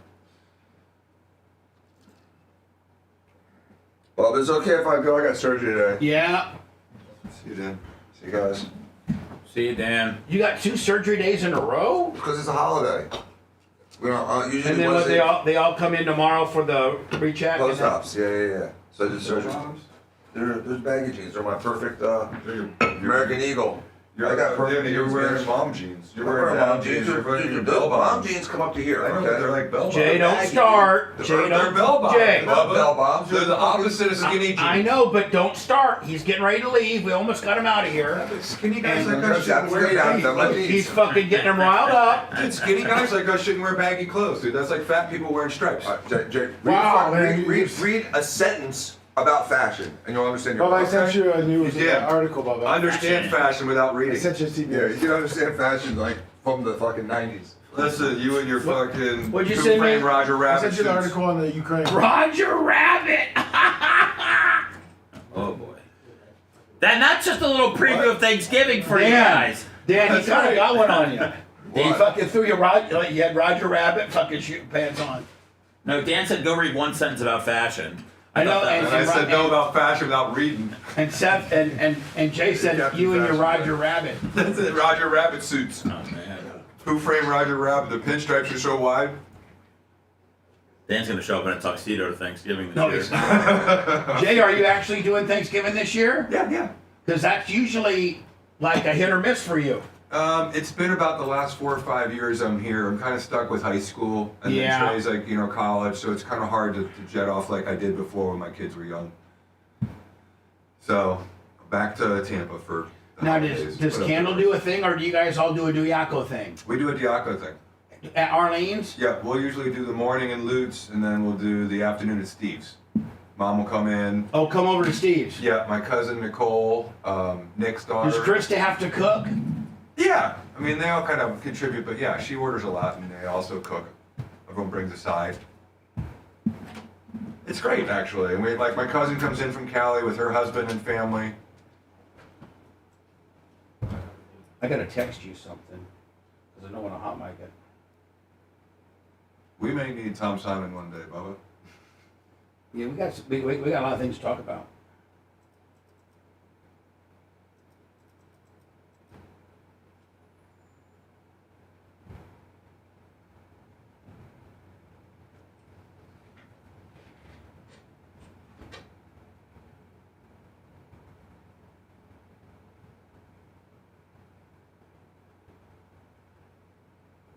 What up, group of lips? How you doing, Xerxes?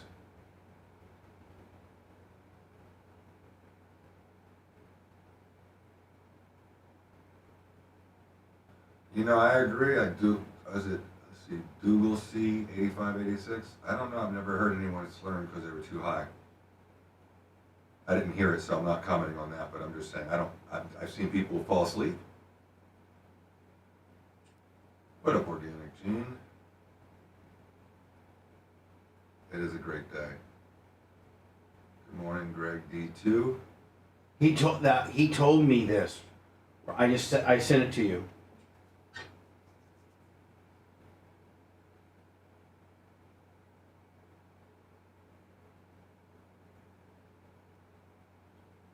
Really? Yep.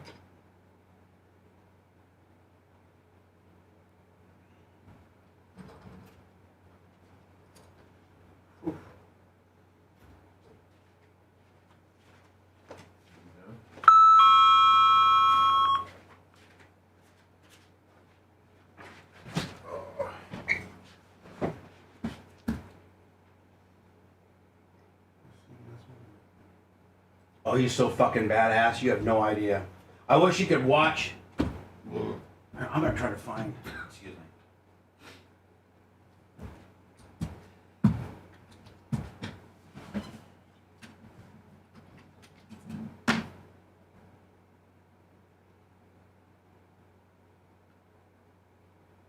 we really at 1.5 thousand likes?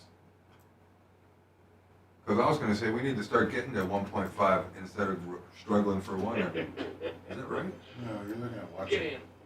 Thank you, what goes Are we on? at our 1,000? 916.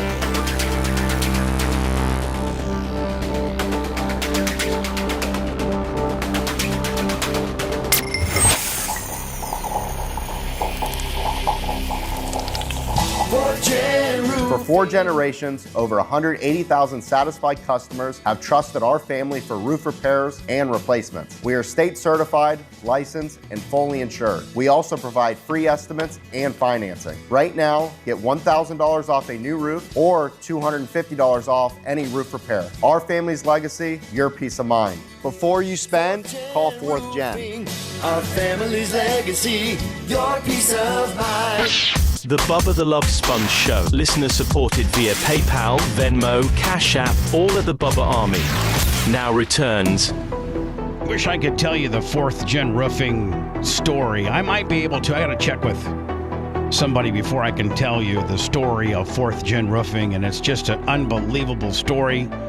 They are absolutely the best roofing contractor around. They're Bubba Army friendly. I think if you mention Bubba Army, you get an extra $250 or $500 off, no matter what special they got going on. Great people, and it's a great story if I'm allowed to tell it, which I'll find out if I can or not. So anyway, Jay, I know you looked up this Tom Simon guy. Stud. This guy, 26 years, I think, FBI. Never, like being there 26 years, Jay, he never took a promotion because he never wanted to be a supervisor sitting in the office. He wanted to be a field agent, up in the mix. So he never took, he said he could have climbed 3, 4, 5 different times, but he never took, because he likes to be in the mix. This is him appearing on Matt Cox is the guy that has him on once a month, and now Tom's going to start, when he comes and does Matt's show, he's going to come and do my show earlier, like around 10:30, and then flip over to Matt's like around 1:30. Matt has him on once a month, and we're going to as well. Now, the Tom Simon podcast that debuts today on our YouTube channel today at noon, it was kind of just to get to know Tom, and I kind of introduced him into some of my stuff that I've been part of. And what his ruling, like what his idea. Jay, he actually set me straight on the FBI guys and how they pencil whipped me. Really? He set me straight on them. He's like, don't take yourself too seriously. They weren't trying to do you dirty.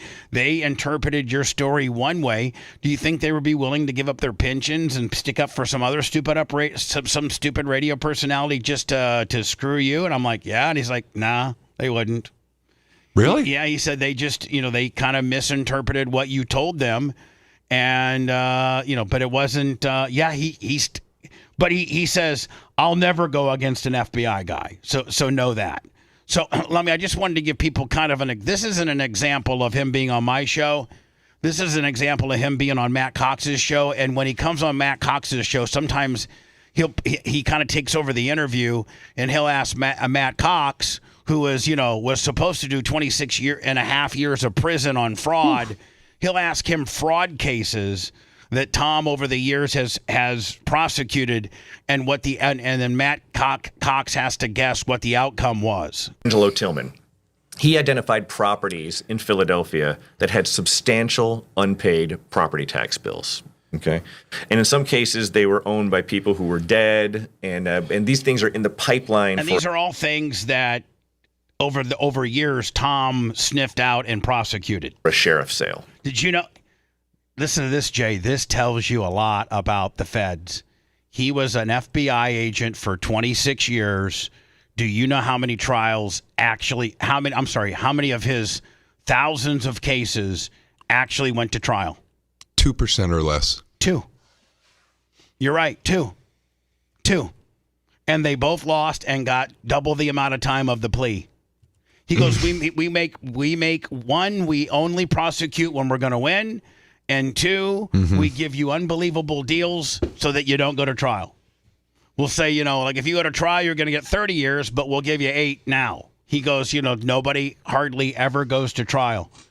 And that was an interesting statistic. The weight of the government against you is a very heavy weight, and it's very hard to fight the government.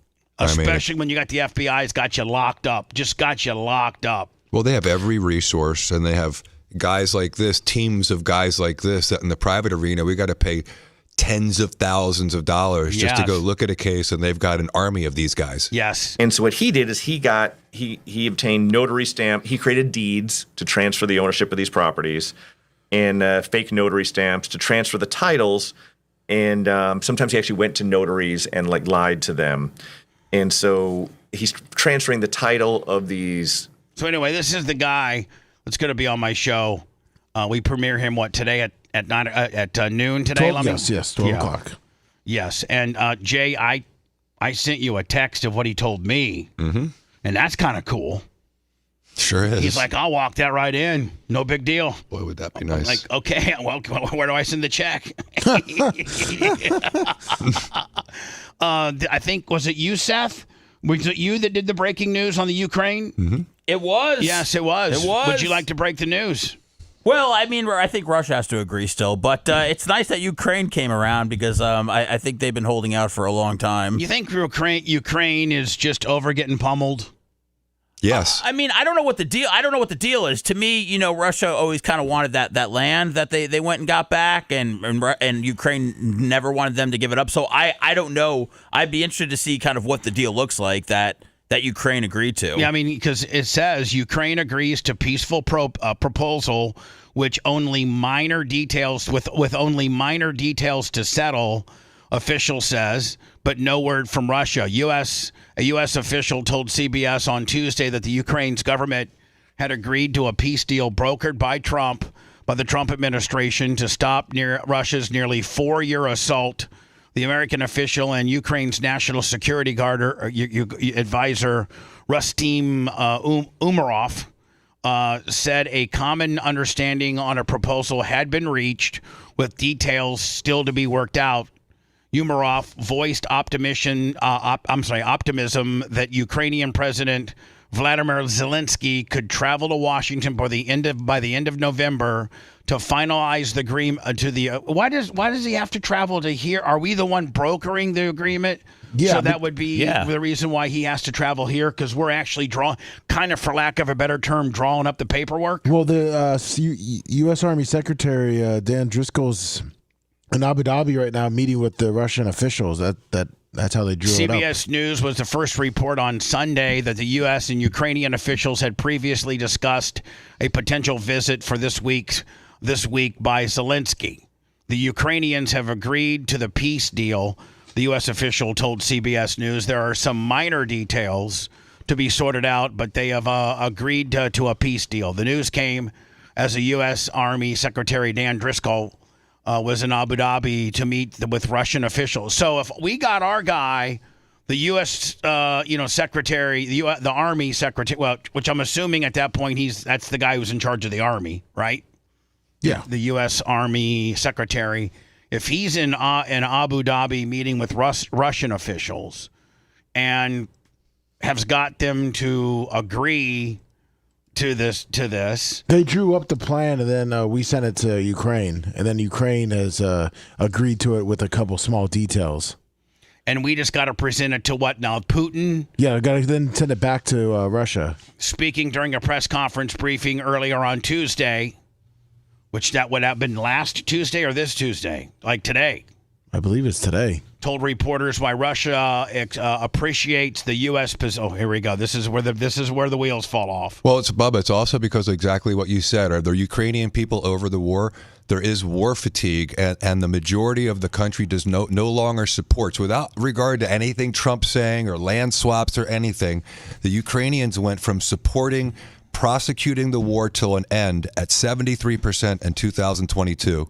Now it's only 24% say Ukraine should keep fighting until it achieves victory. So they've lost over half of their support with regards to should keep fighting the Russians for whatever land and area. From 75 to 25%, and now 70% of Ukrainians said the country's leadership should seek an end through a negotiated settlement, quote, as soon as possible. Moscow operates professionally, not leaking information before former agreements are reached. Russian expects the U.S. to inform it of the results and blah, blah, blah. So does this mean like, okay, so we get the deal done on the Ukrainian side, and then we call, or Trump calls Putin and says, I just want to let you know, Vladimir, I got one hell of a deal for you. Just got one hell of a deal. Just a couple little things, No, the Russia and U.S. came up with it and sent it to Ukraine. Oh. Yeah, that's what they're doing. The All right, US so the guy that was in Abu Dhabi, yeah, he got now does this guy from Russia who was not Putin, is he working with the authority and the knowledge of Putin, meaning like this is what Putin would go for? Yeah, he's a or is Russian. he drawing up some crazy stuff that Putin would be like, I did not like that? Yeah, Putin sent him there. All right, so Putin sent him there with probably what he would be willing to give, or see what his bullet points are, for lack of a better term. Yes. And then they were able to meet that. Now it goes back to Zelensky. Zelensky flies over here, signs it. Now, at the end of the day, Jay, is there when this is all said and done and agreed upon, is the signing of the treaty held in America? Or do they hold it in the border of Ukraine and Russia? I don't think it's signed at the same time at all. That would be a very interesting question, Bubba. And I think, Seth, that's one of the things is these guys really dislike each other and probably are not going to be in the same room. And I don't think that Putin's been to the United States of America since George Bush had him to the ranch and said, I looked in his eyes and I could see he's a good soul. I think other than that, it was just Alaska. So I don't think it's going to happen in the United States. It's going to happen in some kind of mutual. But wouldn't that be really, really a show of it's over if they both were there to sign it? Yes. I mean, it would be such a strong message. 100%. But it probably won't get done. I think it's going to be a real hurdle. The strongest thing would be to have them come to the Oval Office and sign it. Oh, Putin's not coming here. No. I don't think he would invite him. I do not want to be on American land. They can sign it wherever, man. Like wherever Israel, Switzerland, right? Where was that? I mean, they can sign it in Switzerland. I mean, or you know what? Yeah. Sign it at Abu Dhabi. Sign it at the border. Sign it at the Ukrainian-Russian border. It doesn't have to be that dramatic. They can sign it in Abu Dhabi, or they can, they can fax it to wherever. Like, just as long as it gets signed, I think everybody's all good. I don't think there has to be like this big gathering or this big celebration of this happening. I think it just gets done and then everybody moves on. Yeah, but don't you want it to be like when David Hasselhoff is at the wall? He had that lighted members only pleather jacket on. Yes. And Putin's and I'm sorry, and rapping Ronnie Reagan was like, who was the owner? Who was Gorbachev? Gorbachev, knock down that wall. Bring down this wall. Mr. Trump pressed Zelensky to reach a deal by Thanksgiving through Rubio, described the deadline to be flexible until Sunday. And a U.S. official told CBS News that Russian President Vladimir Putin seems to believe that he will take the Donetsk or whatever region, Donetsk probably, will take the Donetsk region of Ukraine one way or the other, either through the negotiated settlement or through the battlefield. So he's taking this area regardless of who draws up what. So it's probably better for Zelensky. Can you send me a map of Ukraine with this DONET? Well, I mean, we could probably find it on the map. Yeah. The DONETSK region. And it says that, that seems to be the region that Vladimir Putin wanted the most. And maybe it's as easy as, okay, you take that. You take that. While he's gonna have to pay for it, either through negotiated settlement or through the battlefield. Trump administration negotiations in Geneva began from the premise that Putin is correct, while the same U.S. official declined to provide a U.S. assessment of whether Ukraine is losing the war in the east. The U.S. officials said that the trajectory of the fighting points of Russia taking Donetsk, the official indicated that the Russian progress in the eastern frontline city of can you help me out here, Jay? Prokhorovsk. I'm not really good at pronouncing. Did you send it to me? I sent you the map. I'm trying to find. But when you send it to me, you have to because it's not a great detailed map, Bub. I'm looking for something better while you detail it. Okay. Sorry. Pokrovsk. Which is a logistics hub for Ukraine, which was not a positive sign for Kiev's defense prospects. Russia's media often refers to this particular Prokhorovsk as the gateway to Ukrainian's industrial region. I sent you a better map now. All right, thank you, Lummy. And so it sounds like. So do you see that darker pink? Here we go. Here, we move. Okay, The part down southeast. Yeah. Okay, right down there. Right there. They want the coastline where all the ports are. Well, that kind of's not fair. I mean, Ukraine's being a bitch here. So what do you mean they've been trying to hold on? I mean, they've been trying to hold on and get that back for 4 years. Right. So are they saying that right now Russia is all of it? This orange part here is currently Ukraine, and Russia wants it. Yes, and that's why they've drawn. This is the Russian. This is the dividing line between Russia and Ukraine currently. Yes. And this is what Russia wants right here. This little Italy-looking part that's pretty much the entire southeastern region of Ukraine that looks like there's probably a lot of shipping ports and a lot of... Now, let me ask you a question. Will Ukraine still be able to go, run their little boats through here and then through here and then get up into here through shipping stuff? So, Bubba, do you see that red line? Do you see? Go over to your right a little bit, where there's a big red dot, the Donetsk. Right here? No, go down. See, there's a Donetsk line. Right here. Yeah. See that red line? Yes. They're saying that's where they're thinking it's going to be agreed upon that Russia will own everything to the right. Okay. And then that everything to the left will go back to Ukraine. Oh, Russia ain't going for that. Russia's like, we want this. That leaves a lot of Ukrainian waterfront. Yeah. But it does, and really, at the end of the day, all it does is give Russia just a little bit. Yeah. CJ, just a little bit. Meanwhile, they have all of this if they go all in. Putin ain't going for that. And supposedly that red line, too. There's a red line at the bottom there. Why would everything below that would go to Russia. Why would he not go for that? He right basically there, that island back there, there. He basically stole that land. Yeah. Oh, so this island's Russia, too? That would be called, that would be Russia. So how about this, Ukraine? Yeah. So Ukraine clear up until here. That could happen. Yeah. That looks like they're splitting land. Yeah, I mean, at that point, I could see where... Now, if Russia got this and this... Now, is this currently Russia? Yes. Right, this? Yeah. Okay. So all of this currently is Ukraine. Yeah. And Russia says, we want this right here. See this part right here? Yep. And all of this island. Yes. And that's what we're agreed to. Yep. And with this being the dividing line. Yes. I could see where that could be the happy medium to stop this war. See, that map doesn't show, but that Crimea. He's already taken Crimea, that island there at the bottom. That's Crimea. Right here? Yeah. He's already got that. That's Crimea. Didn't he take that over during the Obama administration? He just took it. So he said, okay, it's mine. You would not to be using that. That's is ours officially. Even though you do not think it's yours, it's ours. So he's got this already. He's already got Crimea. So all he's basically is just getting this right here. Boom. All this area right here. This goes back to Ukraine. Yeah, they'll do that. They'll go for. I mean, I think Putin. I think Zelensky would go for that.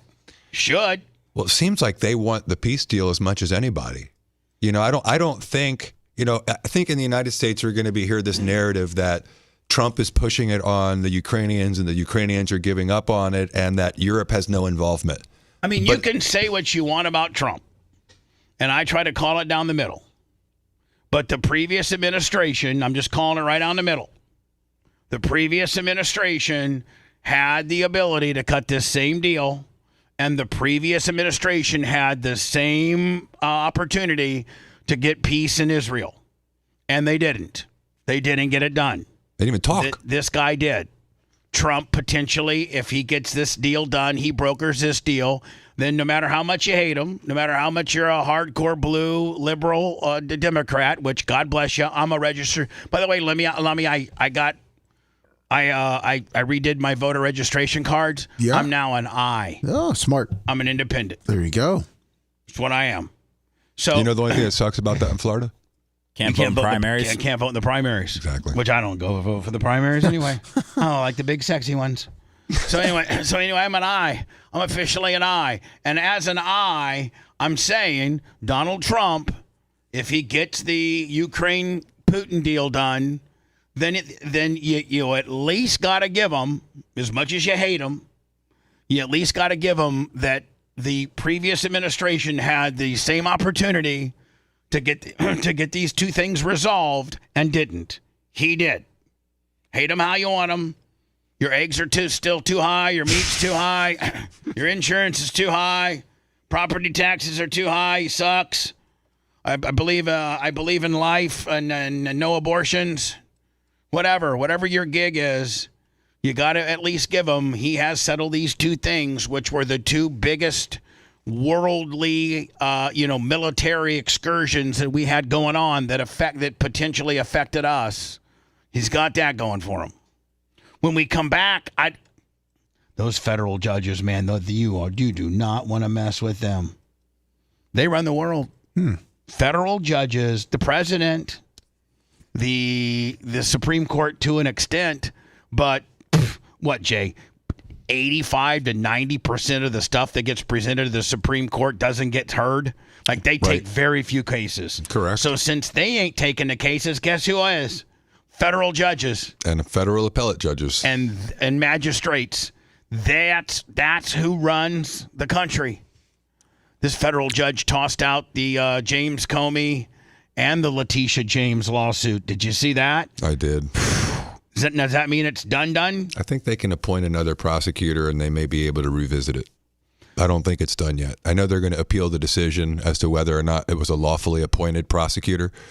That's the question, is the court said that she was an unlawfully appointed special prosecutor and didn't have the authority to go to the grand jury. What about her actions? What about just what she has done with regards that she is, I've read where there's reports that she created overvaluing of land and to get sweetheart loan deals. And I mean, virtually the same very things that she tried Donald Trump for and got 34 convictions on, she's guilty of. I know. The irony of it. How does that go away? Well, they're not. It's interesting. The media doesn't address any of the merits of the underlying case when it's, James Comey and Letitia James or any of these people. All they do is they criticize the process. And so this is just a process thing. No one has said that what she did or what he did was okay. All they've said is that the way that the Justice Department brought it to the grand jury was inappropriate, and it was dismissed on that basis. And so now everyone's like, oh, they didn't do anything wrong. That's not what it said. What Letitia James is accused of doing can they is... go back and say, okay, we get it. She didn't present it correctly. You threw that out. But she criminally still committed X acts. Can they do that? If they find anything that's outside, remember the problem was the statute of limitations. Right. They were trying to get this special appointed prosecutor done before the statute of limitations ran on the 4-year statute for James Comey. I don't think there's the same problem with Letitia James. So I don't think they'll have a problem bringing that one. I don't know. I don't remember there being a timing issue. I thought the James Comey thing was a little... I mean, I thought... No, it absolutely... It was perjury. It was a little hokey pokey. It was a little... Just two little things. I didn't think it was that big a deal. It had directly had to deal with whether or not he was honest to Congress when giving testimony, and him being evasive and swarmy and allegedly lying to Congress. They put a couple of Trump's advocates in jail for that. Steve Bannon, Michael Cohen. Well, he was for not cooperating, but the people that cooperated and tried to stay quiet, they threw them in jail too. And so I just think the whole thing, it's unbecoming when you have the FBI director going to Congress and allegedly misleading them by hiding the ball about the Russia gate and hiding the ball about the Clinton investigation. The whole thing was, I just don't think it was conduct becoming of the administrator, the head of the FBI. I find it reprehensible, the allegations, and I wish people would pay attention more to the allegations, because a lot of it had to do with his decision to not prosecute on the underlying emails from Hillary Clinton and the decision to bring the Wiener computer back up, the 10 days before the election. And so it was all these ways that he was allegedly manipulating the outcome of the election. And no one cares about that. He was fired as the director of the FBI in shame, and they're still holding him up and reveling him like he's some kind of hero, because he would, he had the gumption to stand up against Trump and lie, allegedly. We'll get to that. We'll get to that story next. Hold on. If you want 24/7 on-demand Bubba and the crew, go to BubbaArmyHQ.com right now. The Bubba the Love Sponge Show will be back after this.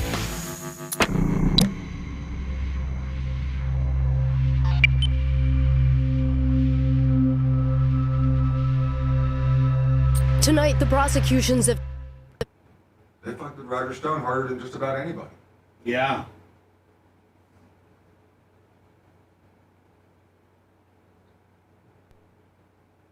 Not Dave Navarro. I do like him, though.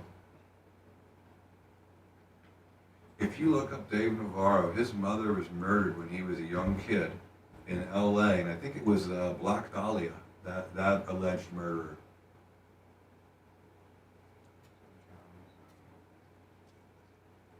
Was a huge Jane's Addiction fan. Dave Navarro's probably the best guitarist of our generation. One of them. Jack White.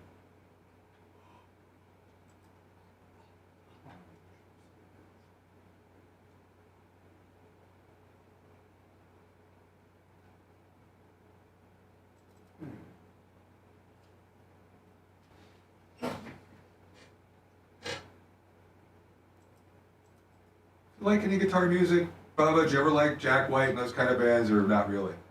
What's your jam? Is he in here? AC/DC. Oh, you like the old school stuff. AC/DC, that's right. I still like that old stuff a ton, too.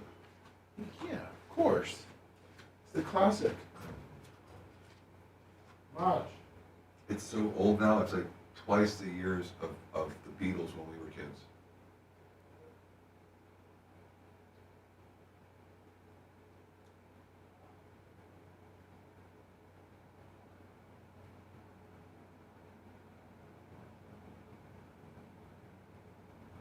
Oh, okay, maybe it was, let me look it up if it wasn't the Black Dahlia. I saw him testify on it. Let me see.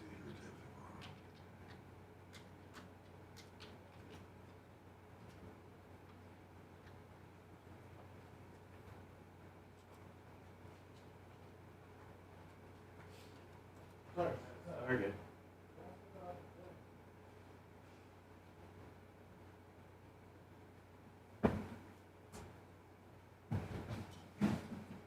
We're gonna do some sort of holiday show. Oh. There was 1993 murders. Can we do like a gift, like a some kind of white elephant thing? Yeah, didn't we do something? Yeah, we've done it. Dude, we did it on that week before. Yeah, well, I just asked Wonder if we were doing anything. He's like, I don't know. So, We've done the white elephant a couple of years. yeah, do something. Were we on the air? We did at night. Yeah, were we on like YouTube or something? Yeah. Yeah, that's what I mean.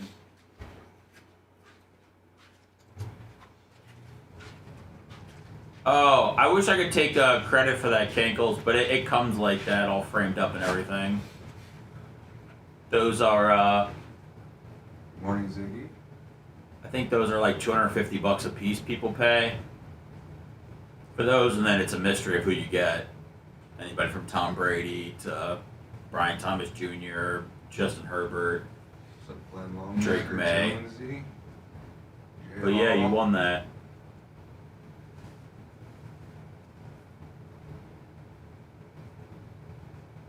So congrats on that.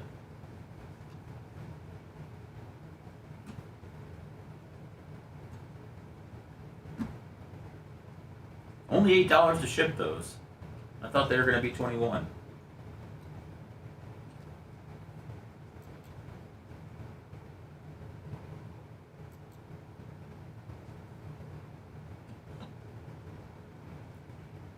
What's up, Mr. Skin?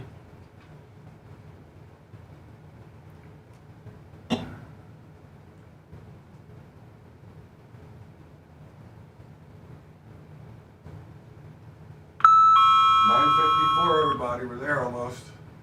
Let me see where we are now. Yeah, Caleb's playing strong.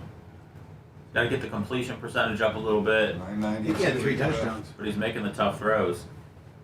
I think he had 3 touchdowns, no interceptions. Yeah, there's no interceptions. We got half Just a hour. fumble. We could do 1100. Did they get any pressure on him?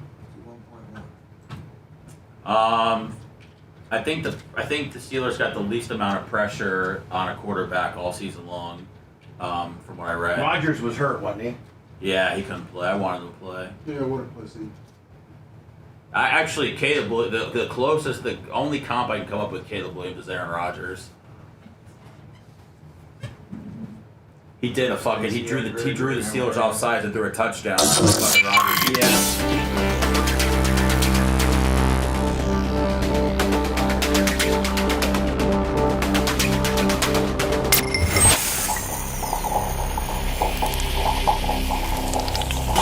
Do you have a boring driving job or an uneventful desk job? Do you want something more fulfilling and exciting? Want to learn how to tow unique vehicles and handle roadside incidents? Steps Towing is looking for career drivers. Steps Towing has in-house training by certified instructors. No towing experience required, and they offer benefits. Locations in Hillsborough, Pasco, Pinellas, Polk, and Orange counties, serving all of Florida. Apply at drivesteps.com. Tell them Bubba Army. The Bubba the Love Sponge Show, listener supported via PayPal, Venmo, and Cash App, all at the Bubba Army, now returns.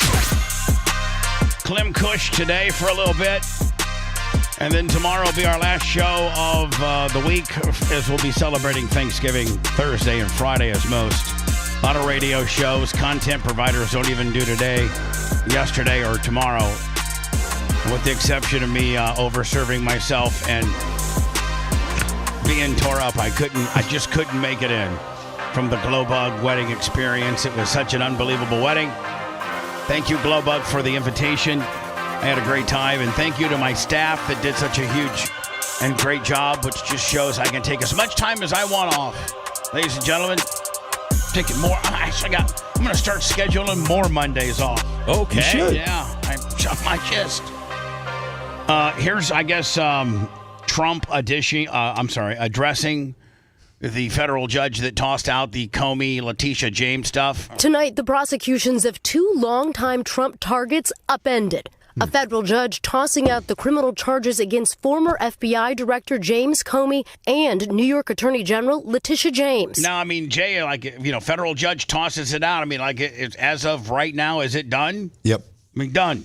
Dismissed. Will the Trump administration try again? Can they try again, or is it done? No, they're appealing the decision, for sure. Finding Lindsay Halligan, who President Trump handpicked to lead the U.S. Attorney's Office in Virginia, was wrongly appointed due to laws limiting very attractive, Lindsay, how long prosecutors may serve without Senate confirmation. That's one of the fundamental requirements to work for Trump is you have to be attractive, if you've noticed. Yeah.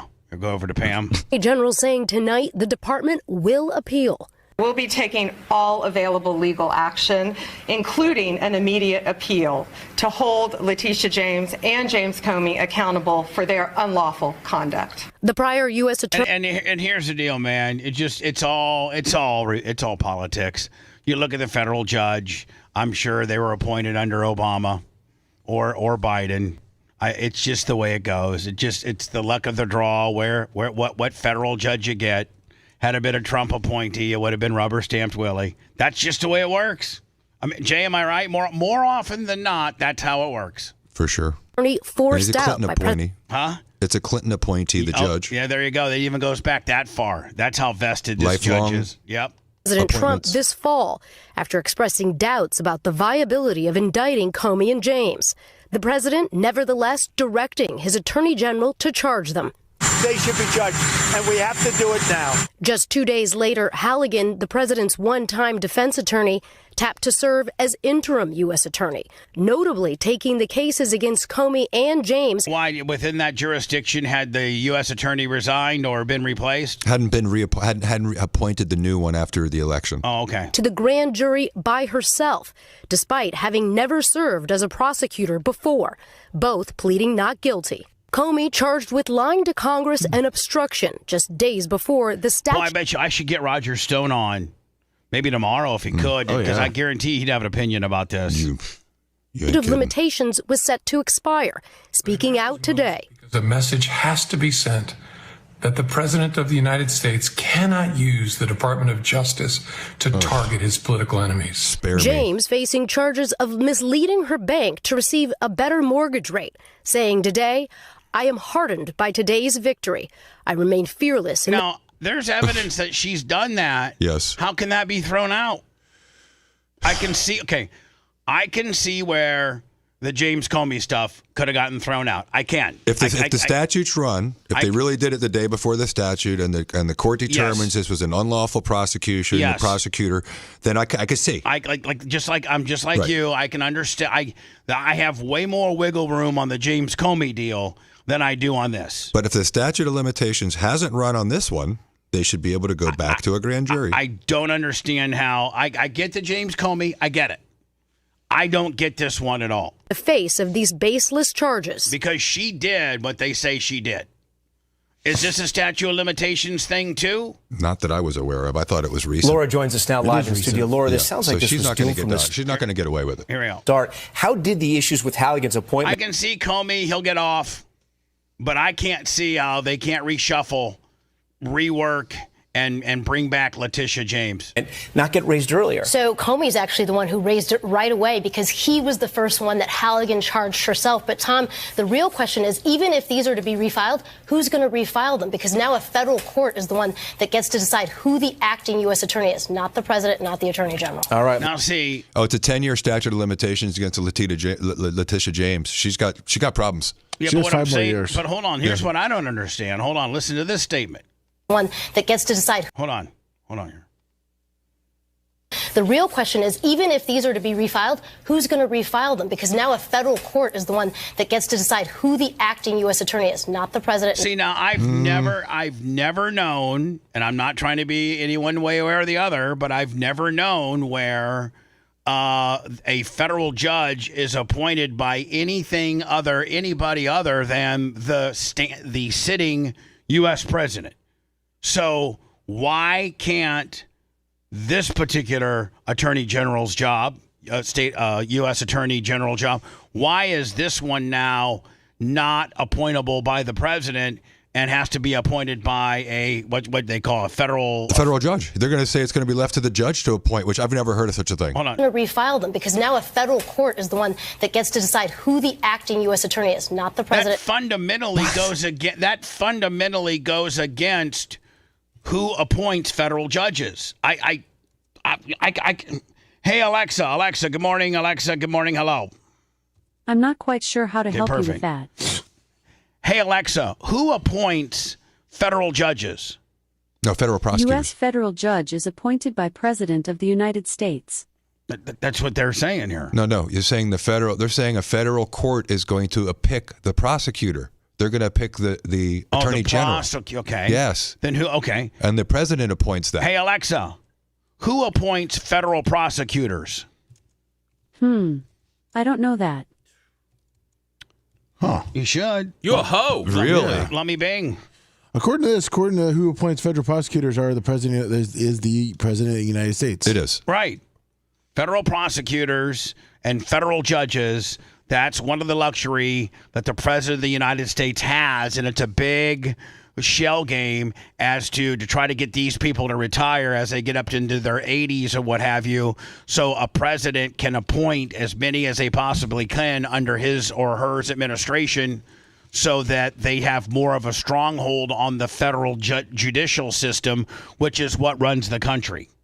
And so, as some of these judges start timing out, by the way, they're appointed for life, as they start timing out, as they get to be in their 80s, listen, you'll never see a federal judge retire before he's 70. They always go into their 70s and sometimes 80s, and sometimes they'll die in office. It's a judge appointed. It's a judgeship appointed for life, and only a sitting United States president can appoint a federal judge. And I don't think, Jay, that they're I don't think they have to go through near the clearing process of a Supreme Court justice. I think it's kind of a walk in the park. I think it's kind of a rubber stamp deal. Yeah, I would say rubber stamp deal for the prosecutors, but they do have a committee that within the state, because I know that what was his name? And he was the biggest slinging D of all of Tampa, because he was actually the head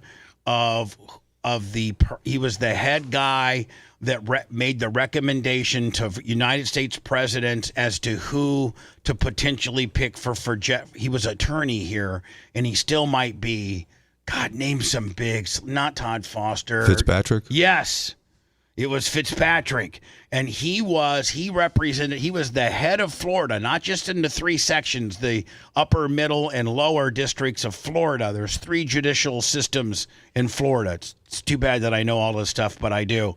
And John Fitzgibbons, I think it's Fitzgibbons, John Fitzgibbons was the head of the Florida Judicial Election Committee, where he made the recommendations to the president as to who the U.S. attorney would be.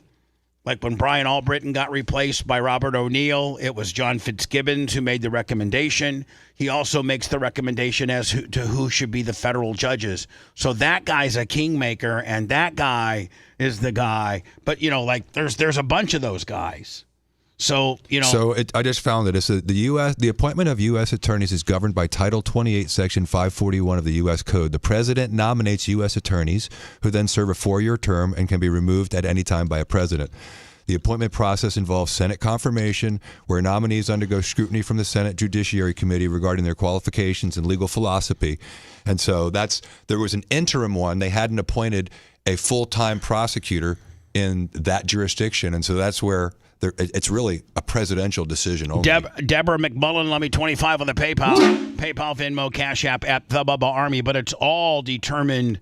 It's a committee that recommends it to the president, and the president has the ultimate say-so as to who the U.S. attorney for that particular district is. They work at the pleasure of the president and must be fired, what I don't understand is when she says now a federal committee. Question is, even if these are to be refiled, who's going to refile them? Because now a federal court is the one that gets to decide who the acting U.S. attorney is, not the president, not the attorney general. Why would that be? Why? It could be that they're looking just at that time if the Lindsay, I forget her last name, if the appointment of Trump's person as a special prosecutor was not a lawful appointment, then maybe under the hierarchy at the time, this person would have been. So, if you screw it up as the president on your first nominee, then the feds take over and put who they want in there? Well, I think if you have a temporary appointment, I think after 120 days, then the appointment's gone and then it reverts to a person. So there's a hierarchy. So maybe that's all that she's talking about. The president, not the attorney general. All right, Laura Jarrett for us tonight. Laura, we thank you for that. We thank you for... Man. Letitia James still's got problems. Like Lummy said, I think it's a 10-year statute of limitations and 5 years left. Now to another twist in the Jeffrey Epstein saga. The Department of Justice is asking for grand jury testimony to be unsealed. Let's bring in ABC's Olivia Rubin. Olivia, what's up, Shorty? With the little short coat on there. Explain the significance of this request as the DOJ is up against a tight deadline. Lindsay, tonight the Justice Department is... I don't think us Americans really care about what's on the grand jury. I think this is a deviation. Look over here because we got some bad stuff over there. I don't think we really care about what's on the grand jury. No? No. Back in federal court in Florida, again asking a judge to unseal grand jury transcripts from the initial federal investigation into Jeffrey Epstein. I think that absolutely should be in play. We shouldn't even have to be going to a judge to get it unsealed. I think everything, Jeffrey Epstein, everything from the questioning and the sealing of the federal grand jury when they first sat them on his initial deal, that he got in trouble with down here in a sweetheart deal that he got with, what was it, Acosta? Everything. If it has Jeffrey Epstein on it, let it out. Period. 2 decades ago, but judges in New York and Florida previously denied similar requests earlier this year. One judge even suggesting DOJ was trying to distract from the records it already has in its possession. And while the new law requires DOJ to release all of its unclassified documents and records related. Let me, David, see what David Ashworth did. Ashworth gifted 5 memberships. 5 memberships over there on the YouTube channel. Thank you. To Epstein and his accomplices. It doesn't mention grand jury transcripts specifically, but the Department of Justice is now arguing those are required, and they are asking a judge to rule quickly here, noting their looming December deadline. Lindsay. The clock clearly ticking. Man, no judge anywhere should say no to anything to do with Jeffrey Epstein. Period. It's time to let all this out. I'm over it. Hello, go ahead. These people, I mean, they listen to us on Bluetooth, and they're listening to the radio, and they don't understand that they're live on the radio. I bet he's got a gem, though. Oh, I'm sure. A real thought provoker. Yeah. He instantaneously puts me in a bad mood. Oh. Hello. Can you hear me? Yes, I can. Okay, so the whole Lindsay Halligan thing. She was the interim attorney who was appointed by Trump, and that was fine, but she had to be confirmed by the Senate within a certain period of time. She was not, so her interim time is up. She can't hold the office without being confirmed. So now that she's out, a new one has to be appointed, but because Donald Trump has gone ahead and said, I refuse to appoint anybody else, they're going to go ahead and have to pick somebody for him. So it's because he refuses to appoint anybody else, and to me, Donald Trump, a control freak, one of the biggest ever, seems to me that he would never let anybody control anything that he could potentially control. Pretty much.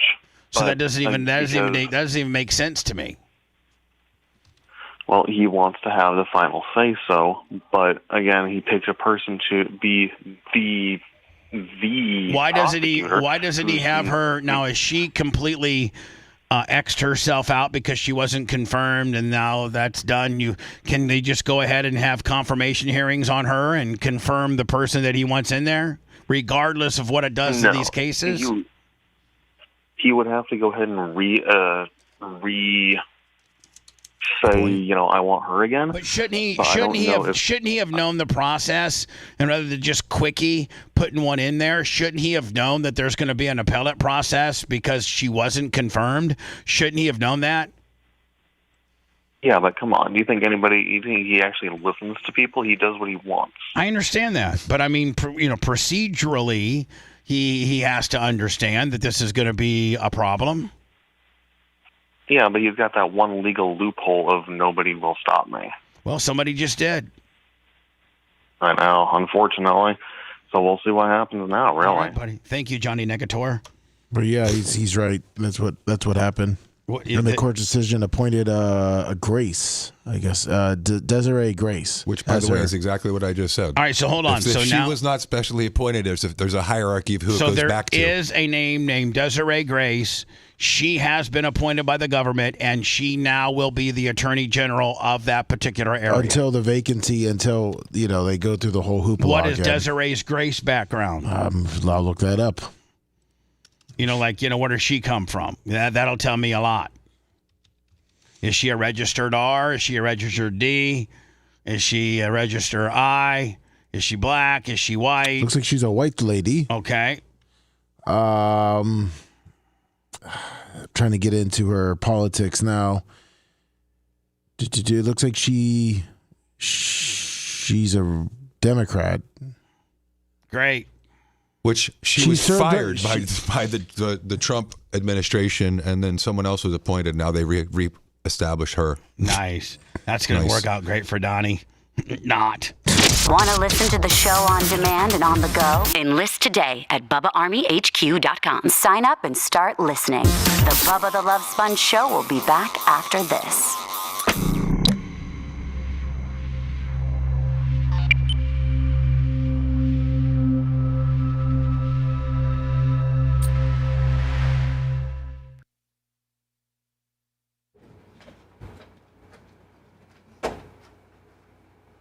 So all that shit's gonna get thrown out.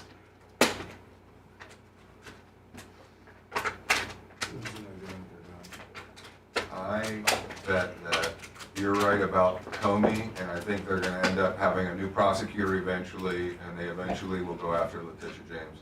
That's my guess. You know, she doesn't enjoy the same federal protections that he does at, you know, the good old boy network. I mean, he's been in the know for 30 years.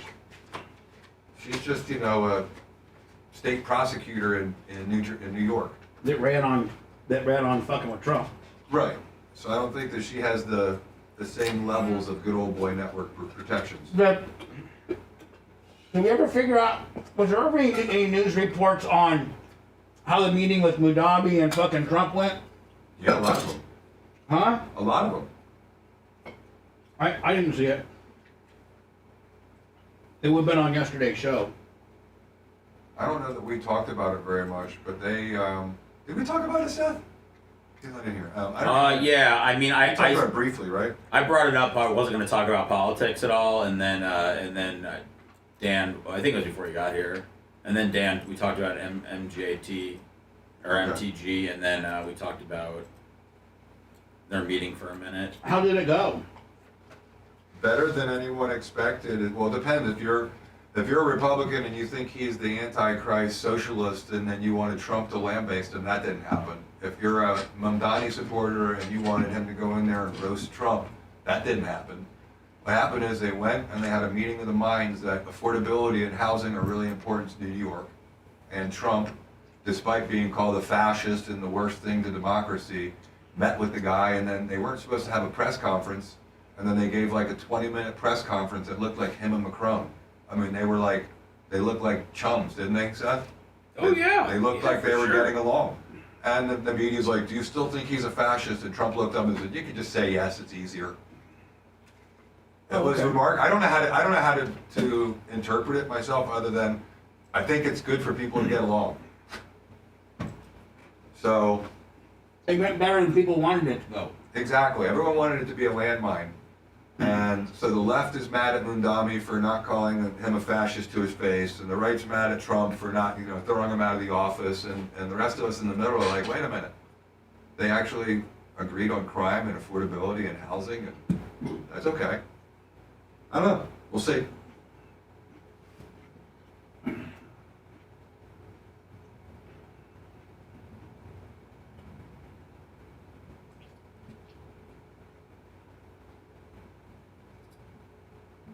You know, Trump's all about building, and so they were talking about building low-income housing, and so I think that got Trump's, you know, got him jazzed up.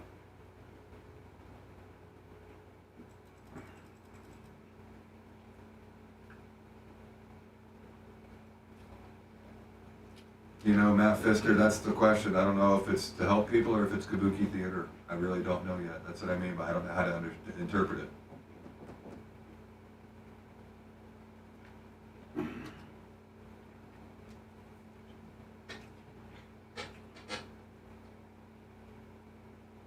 I mean, you gotta admire him for not holding a grudge. You know, he's working with the cabinet of people that lit him up during the 2015-16 election.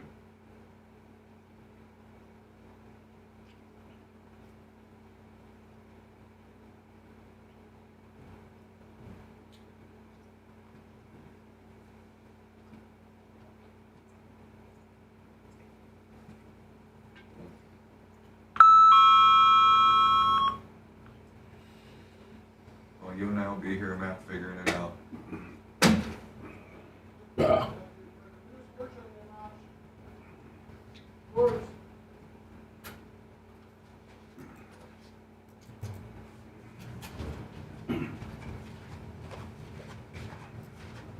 Very much. Good. Yeah. Oh, shit. You're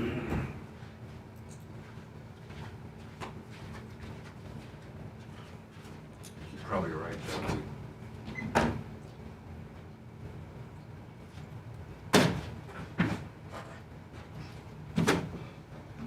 Oh, wow.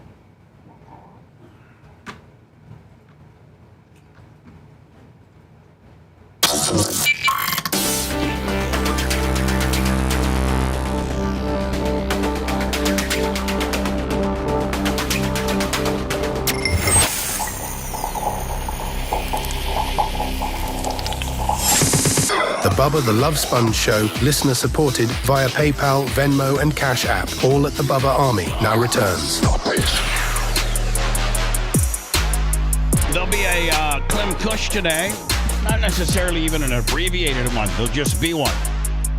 They've been known to last 19 minutes. They've been known to last 2 hours. Nice. Can't tell you the last time we did a 2-hour one. But yeah, that won't be happening at all. You can pretty much lay your money on that one. You can do the prop bet all you want. We're going to be less than 2 hours. So, I don't know who sent me this article, but I don't understand it. Oh, I saw it this morning. Took me a second to understand. I had to rewind it to actually understand. Can you before I play it, lay it out for me, and can you understand it for me? Yes. Yeah. These people are protesting the ICE raids that are happening near Home Depots, and so what they're doing is to disrupt the business of Home Depot. They're all getting in line and buying ICE scrapers, and then they're going to the return section, and then they're returning them, and then they're getting back in line to purchase them again. And so it's just disrupting the business of Home Depot, who probably doesn't have a say in whether the government comes to their parking lot and determines to do an ICE raid. Right. So that's what it is. They're in line. Day laborers organized in California are lining up at Home Depot to buy a single 17-cent scraper, return it, and repeat the process in an effort to slow sales and protest the store's cooperation with ICE operations. I mean, is the store supposed to say you cannot come on our prop? Which I think that ICE, if they have probable cause to think that there are illegal immigrants in your parking lot, I don't think they actually need permission to go into your parking lot. If there was a bunch of illegal immigrants in Diaco law, I don't think they have to walk in and say, "Hey, Jay, can we question these guys?" I think they have probable cause to question them wherever they are. I would agree, as long as probably even if they ran in my building. Probably. I